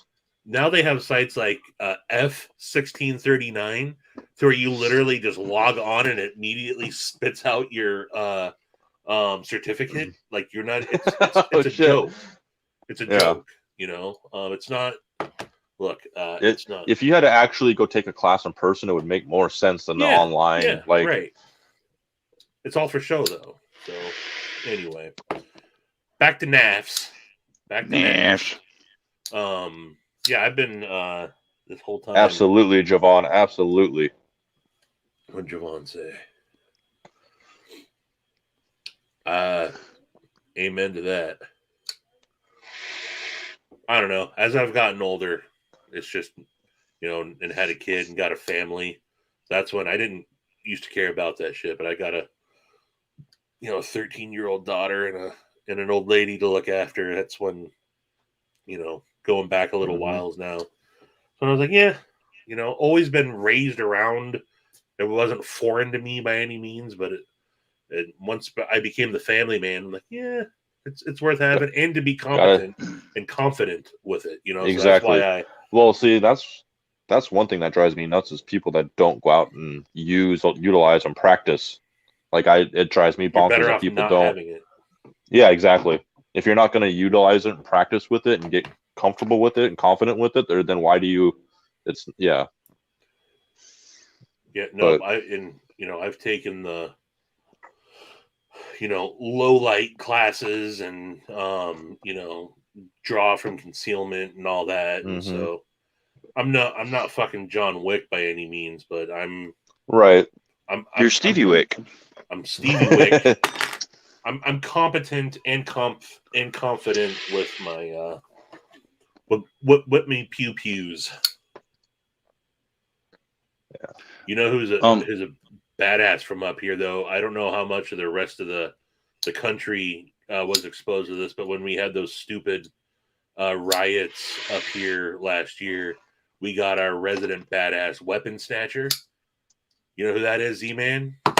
The guy that took the rifle from the dudes were burning cop cars and shit. Oh yeah. It was all over the news. Yeah. It was on the news, live on the news. These protesters were able to get rifles out of this police cruiser, and a former Marine, or I guess you're never a former Marine, a guy that was in the Marines, had been doing private security detail for the newscasters, saw this going down, and on live, was on live TV, runs up and snatches the, pistol drawn, put the gun down type shit. Shooter Rugi, if you guys look him up on Instagram or on YouTube, he's Shooter Rugi, known as the weapon snatcher. That guy's a fucking badass, man. Yeah, dude, he took that AR from that dude, cleared it, and freaking that was nuts, man. Yeah, instantly fucking, took it apart, dropped the bolt carrier out of it, and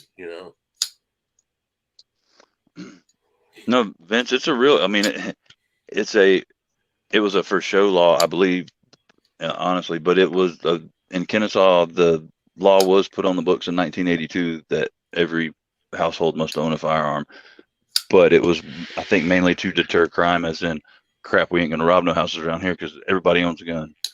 Mm-hmm. Yeah, that's why people out where I live don't get robbed, is because the riffraff that would go out and start looting houses knows that you're gonna get yourself shot out here. Yeah. Well, and if you look at the statistics, some of the biggest crime rates in the country are in the cities where they have the craziest gun laws. Like, think about that. Like, Chicago, hello. Yeah, it speaks for itself, and yet people are so blind to it. It's ridiculous. I don't know. Well, because they don't want to believe it. They believe what they want to believe, and they make up stuff, and any little coincidence they use to substantiate their claims. Yeah. It's not until you're actively involved in, I guess, the two-way community that you don't realize how much fuckery is afoot. Yeah, that's the truth. That's the people truth. That don't know any different, they think, why would they be telling them, wrong stuff? It's factually, and just everything about the shit that they put on is just, it's fucking, we need to get on DTO and Freedom Talk. Yeah, right. So that's on YouTube? What, the weapon snatcher? Yeah, literally type in weapon snatcher, and I bet you it comes up. No, I was talking about, but I am going to type that in. I was talking about DTOM Freedom Talk. Oh. Yeah, that's a second channel. I don't think he's posted anything. I don't think Kyle's done anything for a while. Well, he had one of his videos about the pandemic got taken down pretty quick on him. Oh, really? He was falsifying information, as YouTube put it. Yeah, it's been 3 weeks since he's done anything. And I vaguely recall him saying something about moving some of it over to what's that other streaming thing that Super Still Steve went to?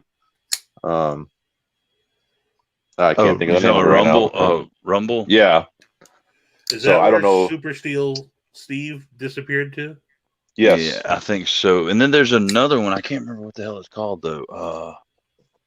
That's kind of all the YouTubers and then bounced.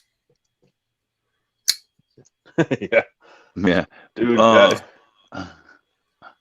think he's still putting he.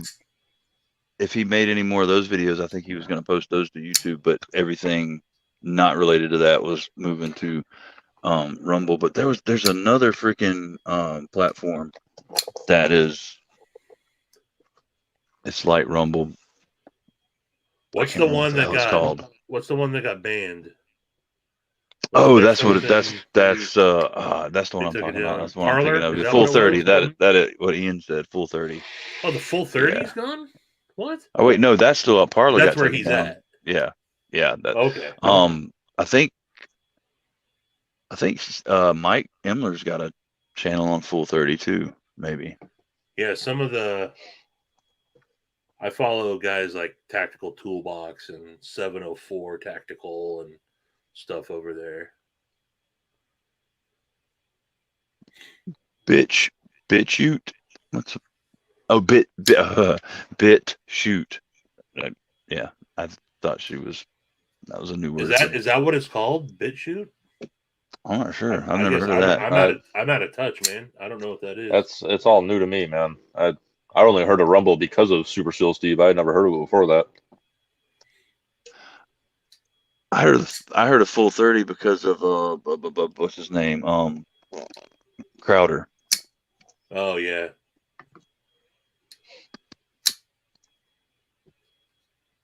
Yeah, it says BitChute is a social video platform that helps creators flourish and express their ideas.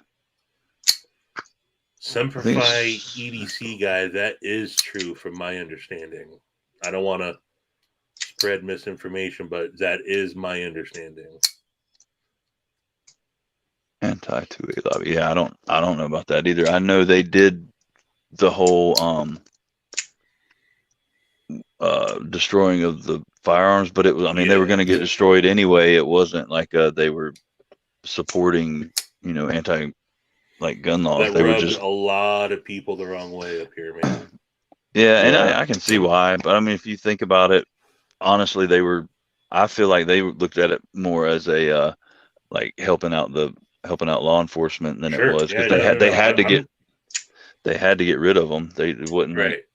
And Benchmade. But now, as far as that, I don't know. That, I mean, that could be true, and I have no idea one way or the other on that one.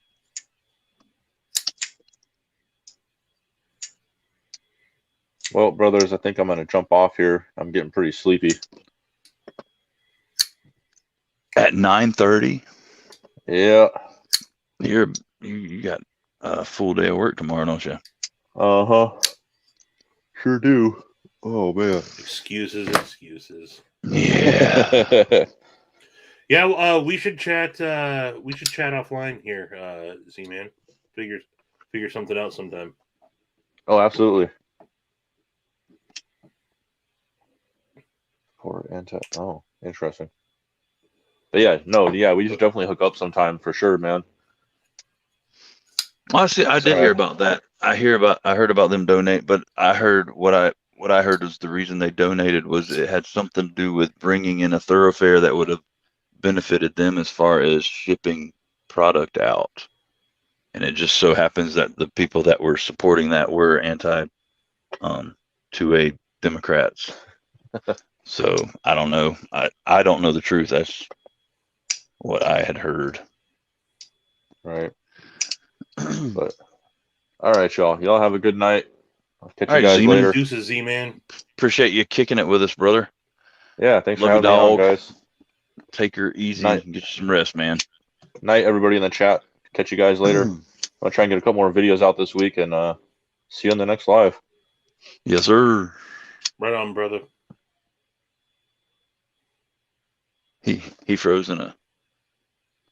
Yeah. And then there were two.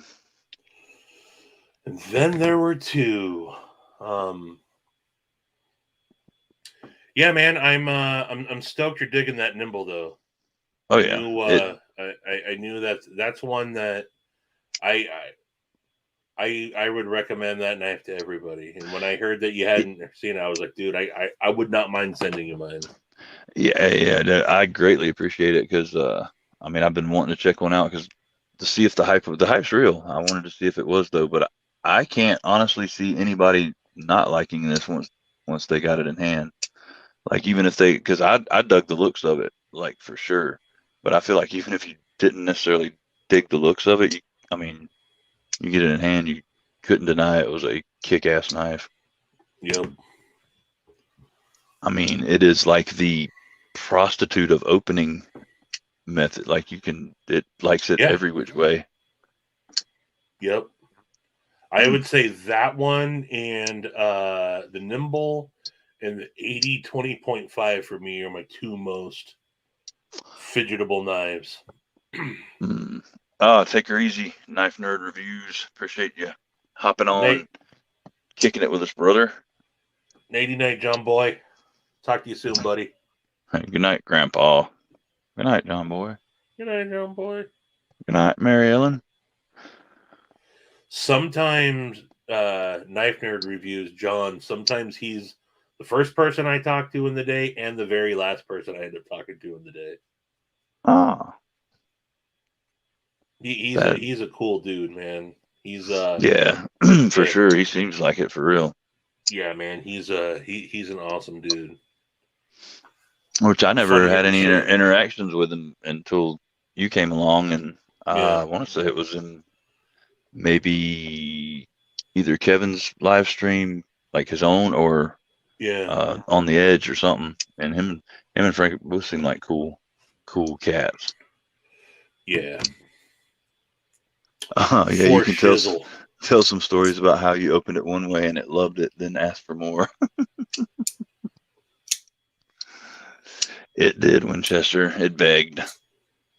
But and like I was saying, I'm not like usually a huge fan of the rear flipper, but there's just the action, like it's done so well, right? Yeah, it's perfect, and it's just a satisfying feel.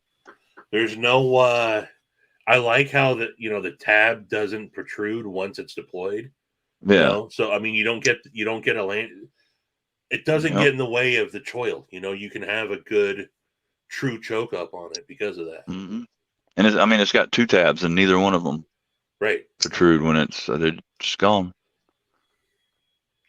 Matisfaction, I have the Warn Cleaver, and that got. I agree. That's an extremely fidgety knife too, man. That got lost in the shuffle. I started getting too many knives, and I haven't paid nearly as much attention to my Honey Badger Warn Cleaver. But that is I got just the basic. It's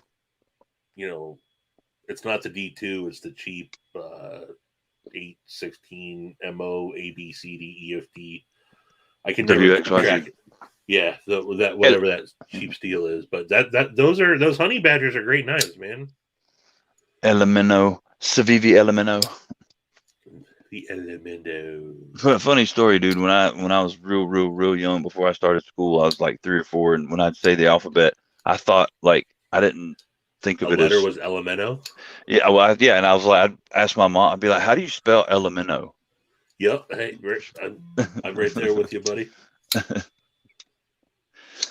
I tell you, since I got that daggum Vox knife, the sheepdog has been getting neglected a little bit, but I've started carrying it again, and I don't know where he's at because I figured he would be here, but Shane Gables was telling me last night that he's going to start, making some fixed blades, and just because Jason Brown beat me to it, I decided I'm going to have him make a fixed blade sheepdog. I think that'll be pretty pimp. Yeah.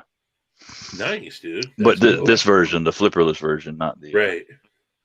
I think. You got the non-flipper. Yeah, that would make a killer fixed blade. I think that would make a killer fixed blade. That's a full size, right? Or not the mini. I mean, which either or. I mean, they'd be like the mini would be like the Pilar type fixed blade. Right. That'd be a perfect boot knife, dude. Oh yeah. A mini fixed version would be a perfect boot knife. Or a necker, which I don't. Yeah. I've never fucked with. I have them. I've gotten them over the years. I mean, I probably have, if I were to open up this drawer, 3 of them. I've never worn it though. I mean, outside of putting it on initially. I've been carrying knives for 30 plus years, and I've never needed one around my neck. Oh, take care, Nick. Thanks for stopping by, man. Appreciate you hanging out with us, and also take care, E&G. Appreciate you hanging out with us, brother. Enjoyed it. Love you both. Y'all have a great night and great day. Did you say poop knife? Deuces. No, he said boot knife. Poop knife. That'd make a perfect poop knife. Perfect poop knife. It was designed for it. The mini would make a perfect poop knife. Boot knife, dude. Boot. Yeah, I don't like that because when you walk, it hits you it bounces and it'll hit you in the chest. Or I don't like that. It makes me feel all funny inside. Like when I used to climb the rope in gym class. made me feel all funny inside. That was a very good Garth, by the way. Funny story. You know who I went to see Wayne's World with? My friend. I went with my friend Derek. Like when it came out in theaters, like when it first came out, I went with my friend Derek and old Jason McCoy from Microtech. Oh, yeah? Yeah, we were hanging out then. Nice. We saw like that was the summer of movies too. Like I want to say That's the same was summer as Batman. That's the same yeah. summer as Is we were going to movies all freaking summer. Ace Ventura was one of those years right in there. I yeah, can't remember if it was yeah. that year. But yeah. Same that was well shit, that was like 19 was Ace Ventura around then too? Wasn't that like yeah. 89 when Wayne's World came out? Wayne's World was like 89. Ace Ventura was like 90, 91, 92, somewhere in there. Because it was both of them were when I was in high school. I know that for a fact.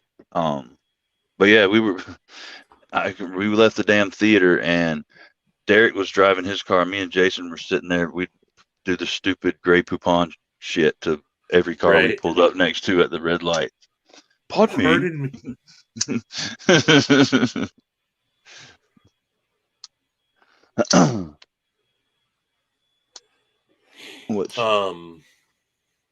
Yeah, I saw Wayne's World in the movie theater. I don't know how many times, man. During that time, I had my friend's mom's boyfriend worked at a movie theater, and we just get to go to work with him. He worked the night shift, and so we just got to go plant our asses in the seats and watch every movie that came out. That's the same. Wayne's World's the same summer that Bill and Ted's Excellent Adventure came out, and that's the movie that holds the record. I saw that movie in the movie theater. I don't know how many. What's this one? Stevie says Ace Ventura. Let me ask you a question. I told you. Oh man. Dude, yeah, that I haven't gone to the movie theater in forever. But back then, like that was like my main source of entertainment, like on the weekends. And there were so many good movies. So maybe one day I'll do, as I'm starting to try to just figure out what I want to film content for. I kept almost every single movie ticket stub from every movie that I've gone to, and I have like stacks and stacks and stacks and stacks of movie ticket stubs. Maybe one day and all my concert ticket stubs too, man. I got dope concert tickets that I could show off. Oh yeah. Maybe that's it. Yeah. Anthony Bates, what's happening, brother? I'm still trying to figure out what I want to do. I don't know if my channel will be strictly, knives, EDC stuff, or it's just going to be general. Now that I got the first one out of the way, just all sorts of different shit are kind of coming to me. So who knows? You should just review everything. I mean, like shoelaces, like everything. Yeah. Floss pick. What's floss? You've done the floss pick. So a comb. Review a beard comb. Comb. I can't spill the beans on what I'm working on, but I will review beans. Review different brands of beans. I mean, I'm more of a legume guy, so we'll see. But beard, dude, I have so much. I might have just as much money invested into beard products as I do fucking knives. I should be doing more stuff on all my all the shit that I have for my fucking beard. Because there's a difference between not shaving and growing a beard that I've learned. Yes. And I've had to learn to grow a beard. Not shaving, you look like you slept behind a dumpster. Growing a beard, you look like you do take care of your personal hygiene. Yep. Good night, Pat. Take her easy, brother. Review high fiber. We all need. Yeah, I agree, and yeah, maybe I'll do a review on the hemp hearts that the hemp heart seeds that I eat for my fiber intake. Get you some good rest, Pat. We love you, brother, and appreciate you hanging out with us. Deuces, Pat. The seeds you say that you eat for fiber, is that? Yeah, hemp heart seeds. Hemp heart. Oh, okay. Yeah. I toss hemp heart seeds and flax seeds into smoothies that I make real quick for high fiber. I don't eat a great high fiber diet, but I drink a mean high fiber diet. Hey, as long throw as it all take throw it all into one. Damn right. Get it over with. And things are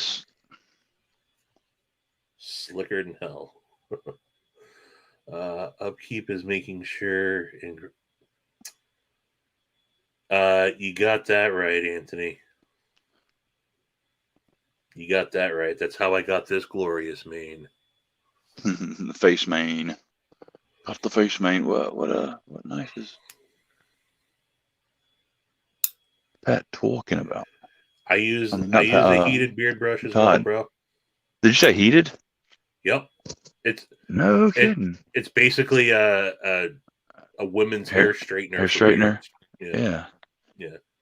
That's what's up. It takes a lot to get this going, man. After I get out of the shower, this thing gets all curly and crazy, and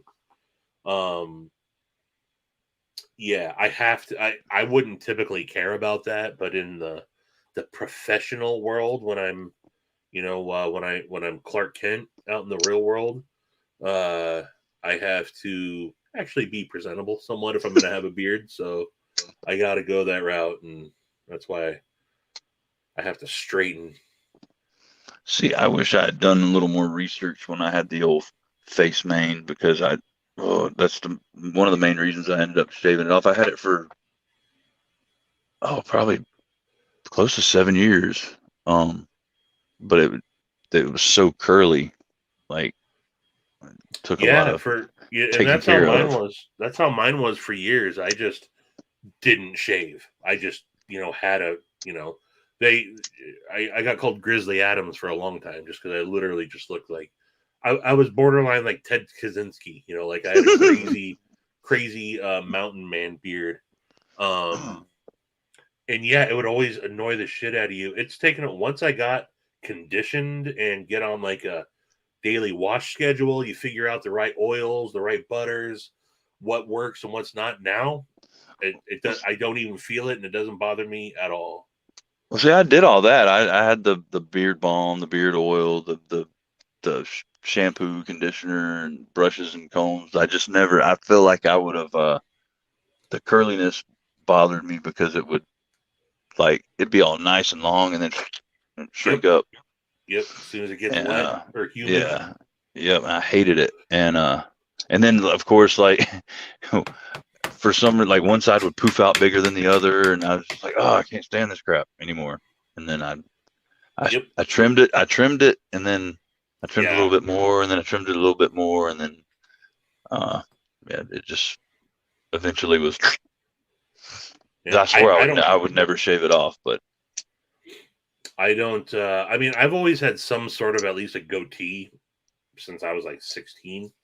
And I've never been able to really keep it right. If I have to shave it myself, I can never line it out right. Now I go to my cousin is a barber, and so I go in like once a month, and she hooks it up. See, that's what I'm saying, Anthony. I wish I had known about that then. Yep. Hey, it's never too late. You can start right now.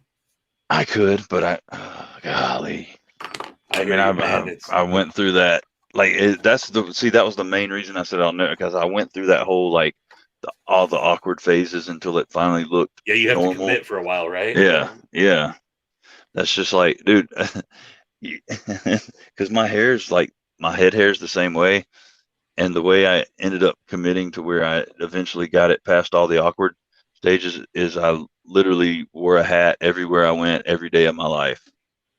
I just covered it up, and I didn't wear it like this. I wore like a beanie hat pulled down, and that was how I tamed my hair until it got long enough to like do anything with. Yeah, I just recently gave up on hair and started going bald. Started shaving my head. Now I went the opposite. I now let my head or my face grow out and keep the head slick. I gave up on hair up top, man. Golick. Yeah, I don't know. I just got to the point. Well, I think I don't even remember what happened. Oh, it was a bet. I made a bet that because dude, my hair was like I kept it buzzed for the longest time, and then I had a mohawk for a while, and then and somebody said they made a crack about you'd never catch John with long hair, and I was like, actually, I have had long hair back in the day, but I just haven't in a while. Oh, bull crap! You won't let it grow for however long, and then I did, and they were like, yeah, but I meant you wouldn't let it grow for this much longer, and then I did, and then it was just like going. Yeah.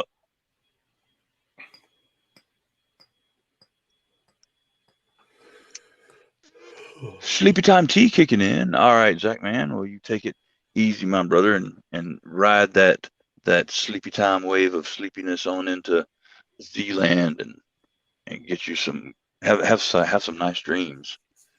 Deuces, Zach. Have a good night. Love you, brother. Take care, man.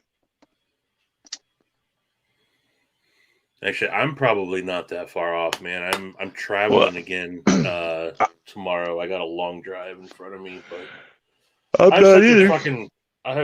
Dude, don't do that. It's gonna start with me. I'm the worst with catching the young. Yeah. No, you're not. I am because I catch it. If somebody just mentions the fact that it's late and they're getting tired, I just immediately I'm like, oh.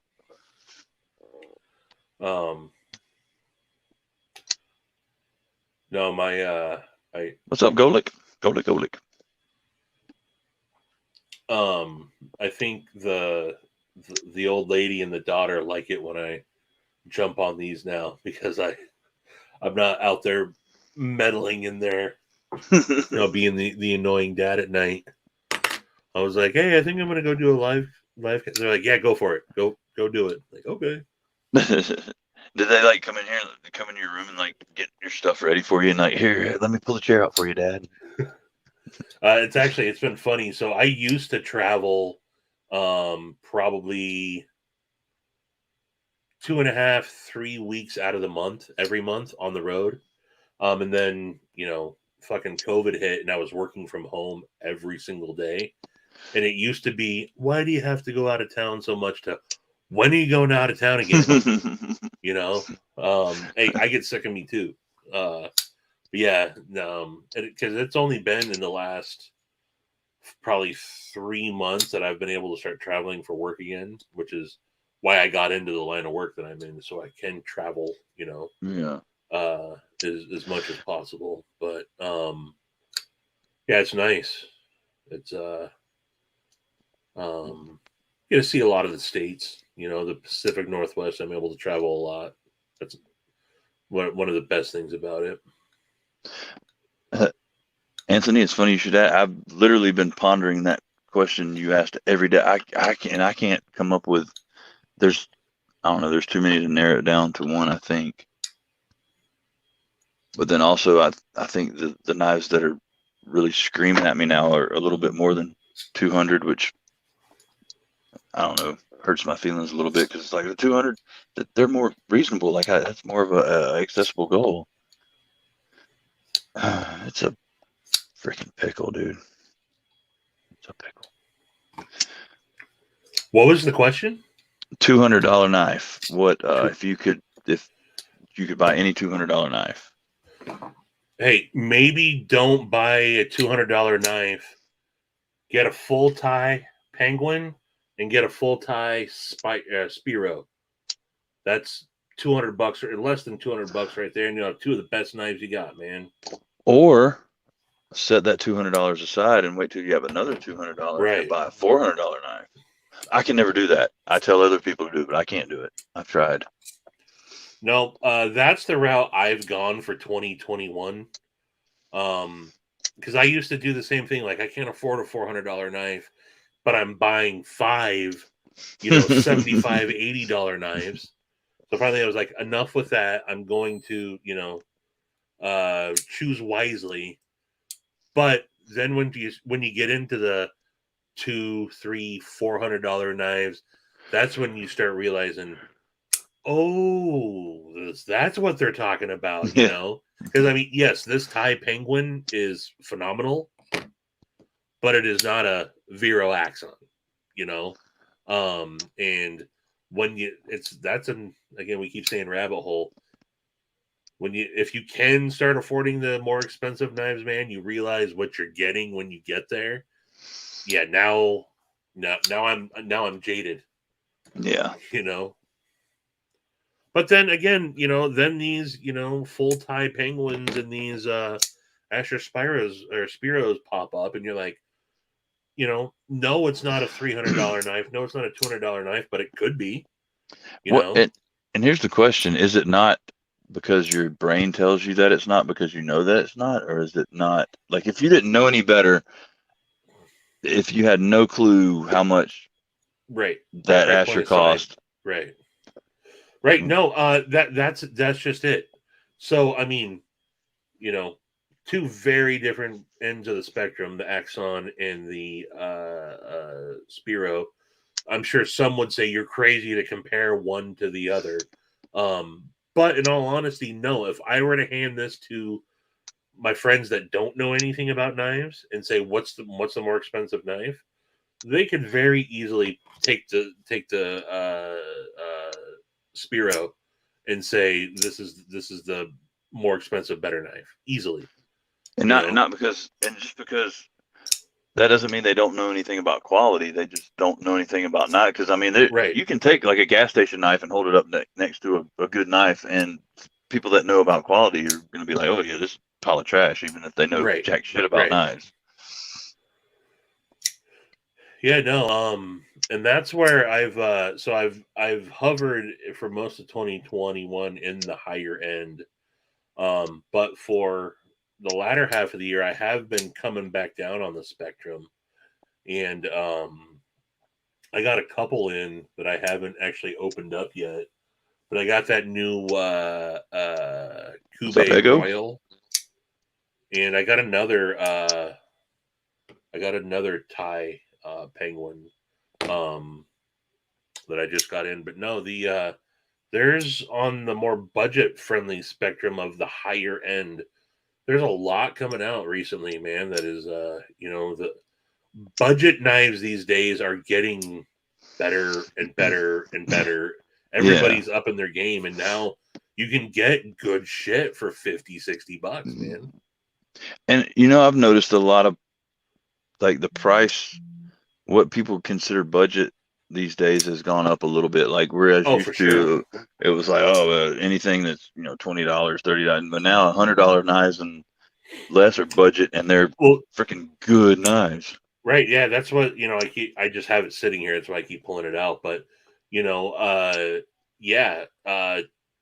years ago, a $90 knife would not be considered budget, but now everyone's calling the full Thai penguin one of the best budget knives of the year. And it's it's not expensive, but it's a $90 knife still, and budget's always going to be subjective, right?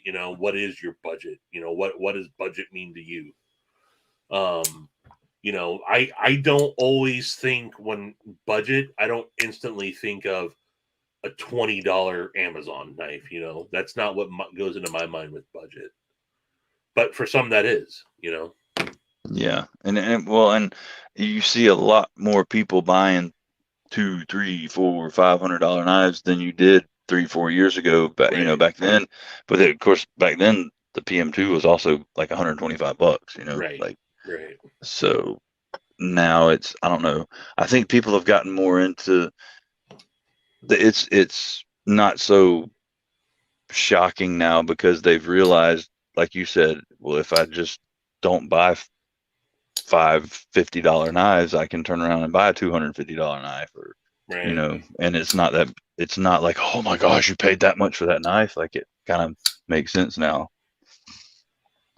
I still do have some buddies that aren't they carry pocket knives, but they're not an enthusiast like myself. And they give me shit about how much I'll pay for a knife. But then, like, I handed my buddy my J-Cape V3.5, my murdered out with thumb studs. And he's like, "You paid how much for it?" I was like, "That's a $400 knife." He's like, "You're fucking crazy." But I let him handle it. I let him, mess with it all night. He called me the next day. He's like, "So where can I get one of those?" Like, exactly, dude. Exactly. You think you're crazy, and then you handle one. And no, what I also tell him is, hey, these things are also an investment. It's not, if you get tired of it, you might lose a little bit, but chances are you're going to be able to recoup your money. So that's also what I discovered for 2021 is buy the knife.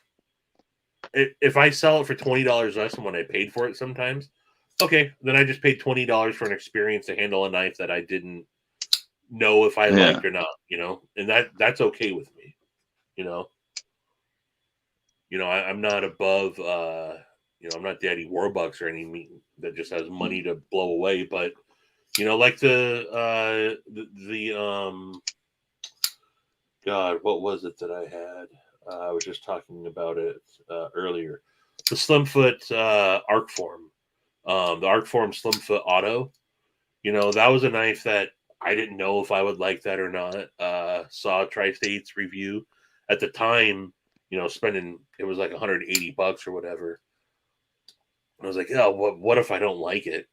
Well, I ultimately didn't like it, and I sold it for like 107. I paid 180, sold it for 170.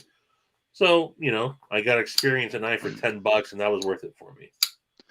Yeah, well, honestly, Snuds, I don't think budget was quite the right term. I think more what's affordable has become a little bit higher in price. Not necessarily a cheapy budget, get you by in a pinch. Not they're still all the same, but like people, what I don't know what is now a really good quality knife at an affordable price has become a little bit, it's right around that $100 or well even down to 60, 70, 80 too. The like some of the Kaiser knives that are just fan freaking tastic.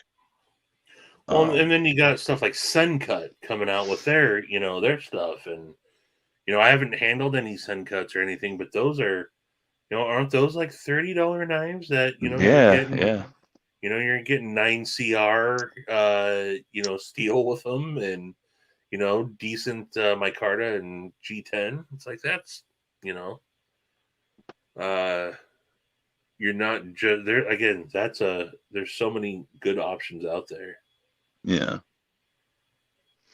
Yup. Which I don't have expensive knives my damn selves, but the ones that would have, do cost a little bit are pretty much financed. I'll get one on like the Quad Pay or Zip or Sezzle or whatever, and just won't buy that. That'll be my knife purchase for the next 4 weeks or 8 weeks. However they do it is instead of buying a knife, I'll make a payment on, on whatever I have financed. So, which means I haven't bought a knife in quite a while. Now, for me, more than anything, I was hobbyless for so long, and I was just socking money away for when I finally figured out what my hobby was going to be. Then over the last couple of years, I was like, well, it'll be nice. And so that's where I've, I earmark some money for myself. I don't get crazy. I do budget myself. Not as well as I should. I do have to slow it down. When I realized how much money is tied up in pre-orders right now, I'm like, all right, slow it down there, Turbo. Hey, could be like Kev. He's got more knives on pre-order than I own, period. I think he said like 16 or 17 knives on pre-order. Meaning they're paid for and he don't have them. Right. And some of them he won't have for upwards to a year. And that's why I think we talked about it on the on his last live. Now with all the pre-orders, you start realizing that they do the pre-order, and then there's always some when they're finally sent out, they do a drop, and so you can get it then. You know, you might not, but again, like with this my J Cape, I didn't get in on the pre-order that happened 5-6 months ago, but I got one as soon as they dropped, you know. So it's like, do you need to tie up your money for that long? It's a gamble. You might not get it, right? But Which I don't know how long they end up going, but like with the Evos, you're not going to get it unless you pre-order. So you, oh yeah. yeah. And the Evo, you know, and well, the other thing, and I know it keeps getting talked about, it seems like there's so much going into production now that they just keep getting more backed up and Mhm. backed up and backed up and backed up and backed up. And you know, when you hear stuff like the Evo is not going to be in until it might not, the Evo 3.0, whatever, might not be till 2023, you know? Yeah, and I can't do Jesus that. Christ, I can't do that either. Mm. Matter of fact, what was it? There was something recently, and it wasn't even like that. It was like 6 months, maybe like 4 to 6 months, and I was like, no, I can't do it. I can I can't be that patient. I mean, hell, I'm going, and it's not even that freaking fantastic. I mean, I'm sure it's a great knife, but it's not like wow, that variant PE knife, the uh Oh, Lundquist, Justin Lundquist, maybe it's Jacob Lundquist, not Justin. Justin's the famous one, famouser on Kickstarter. oh yeah. That's right. And it's been, I think I looked today, I paid for it at the end of June, and it's supposed to start shipping out next month. So that's what, basically July, August, 5 September, months. 4 or 5, yeah. So, and it, like I said, it's not even, I mean, I'm sure it's a great knife, but it's not something, you're like, oh, I can't wait to get it. It's Yeah. already, like, it's enough already. Like, it's like the Forest, it is a knife I really want to get, and it's only been a couple months, and I'm about to go nuts. Yeah, I'm stoked for that one. Again, I think I told you last time. That's one that I thought I pre-ordered, And and didn't, then and then I realized, I don't remember seeing an email about that, and was like, holy shit, I didn't fucking. I legitimately would have been so pissed off at myself. I'm glad I caught it. Yeah, I think I ended up with like 163 or something, but I could have been, in the low if I would have actually followed through on my purchase. well, dang, you weren't far behind me. I think I looked when I looked the other day um at the email or whatever. I was like 134, and I did pre-order it. Yeah. Yeah, I did mine 2 weeks ago, 2.5, Oh 3 weeks ago. It was no, 163. I was maybe that was the one that was at the end of June. No, yeah, maybe July. I don't know. See what? Yeah, I mean, look, this year's a blur for me anyway. So Yeah, the past two. I can tell you right now. where's my NAVs folder?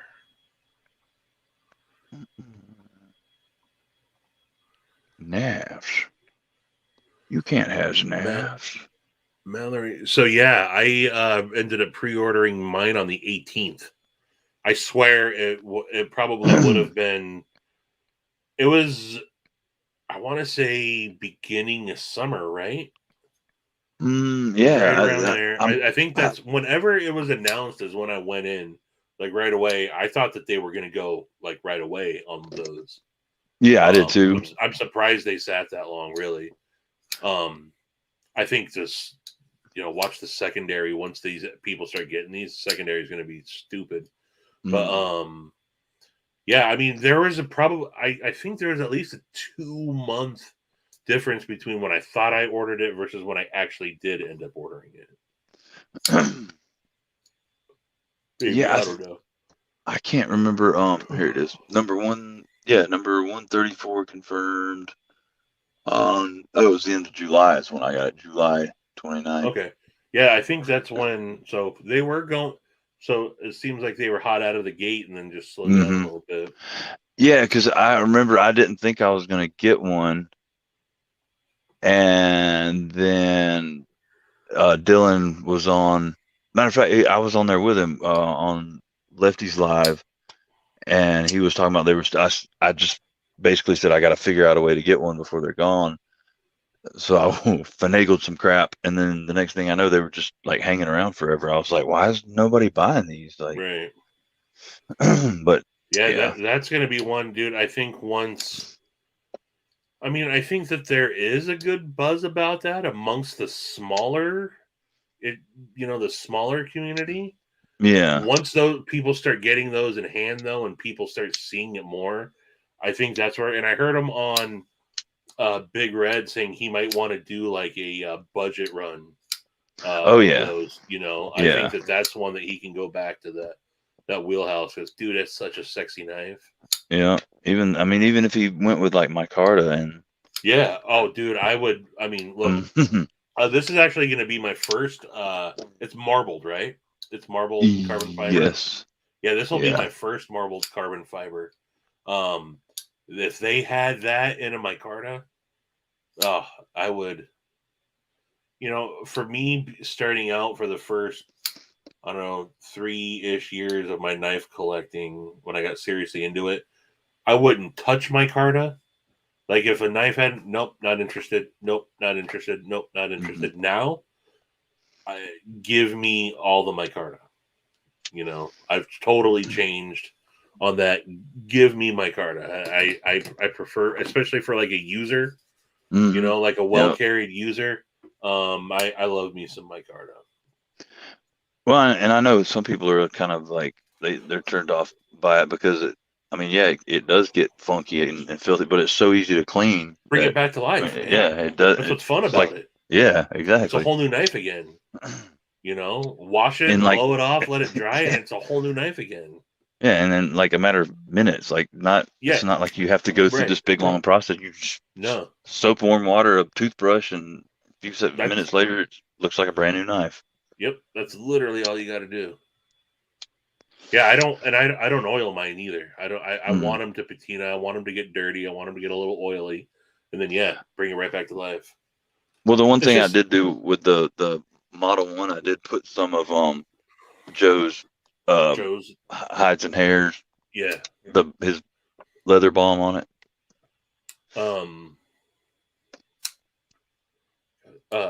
The only thing though is it can just be so damn inconsistent with micarta, Yeah. You never know. I mean, there's some micarta that they just polish it so much that it's almost like a G10, like a smooth G10.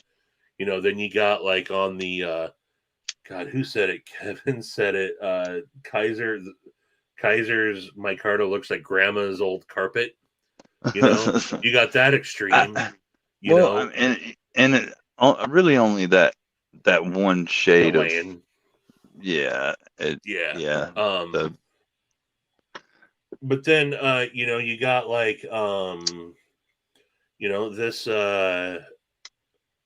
this Civivi, this Elementum that I got. This I don't know that it's burlap micarta, but this micarta is perfect, man. It's it's their brown micarta. It's my camera. My lighting is horrible here. See, the first micarta they used was like way too heavy on the resin. It was basically like just plastic. Yeah, this is not like that. This is not. Again, I don't know what kind of micarta they were calling this, but this is done well, man. I dig this brown. I'm waiting. What I really want for my my Atom, I want to get some of their.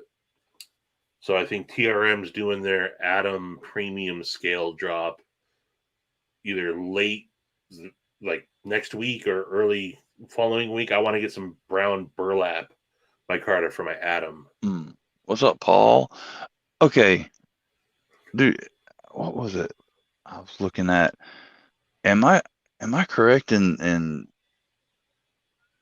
there was some TRM atom scales that were damn near as expensive as the knife itself. Like they Yes. caught. Yeah, they got some crazy like the tech wood ones, you know, are Yeah. going. I mean, they're like $174, man. Yeah, these are. I think it was like carbon fiber or something. They were right up there, 170, 180 bucks for just the scales. I was like, Yeah, holy shit. they got some crazy stuff, man. I mean, hey, I got their Starry Night G Carta, and even those were like, I think they were over $100. I had to have it though. I mean, the Starry Night Yeah. was just so amazing on there. But yeah, some of those but Which they their do micarta's good. very good, man. It actually their micarta comes from a if I'm not mistaken, I think I heard when Marianne was on Knife Junkie, I think the micarta comes from Washington. Oh wow. But yeah, they I've seen their micarta seems to be primo. Yeah, like the atom I got from Zach has the OD green linen micarta on it, and it's just I mean it's really quality looking. Like when you look at it, it just looks high quality, without a doubt. So.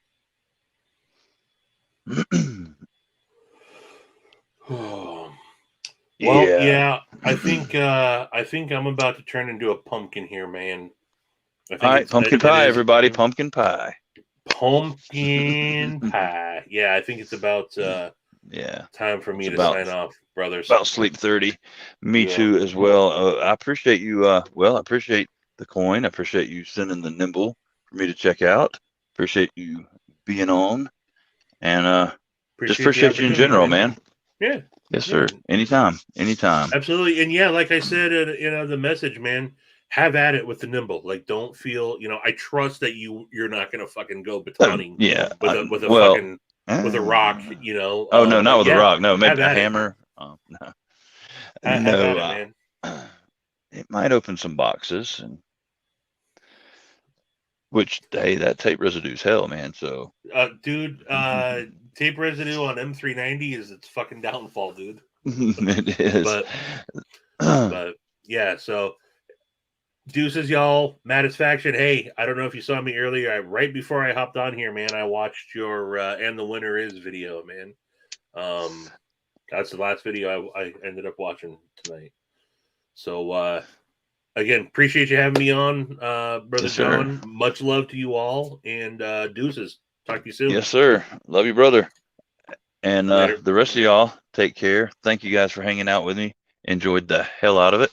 I appreciate each and every one of you, and love you guys. So you're more than welcome to come back anytime. And until next time, guys, get on out there and eat your ass off and do something nice for somebody. Thanks, guys. Love you. Good night.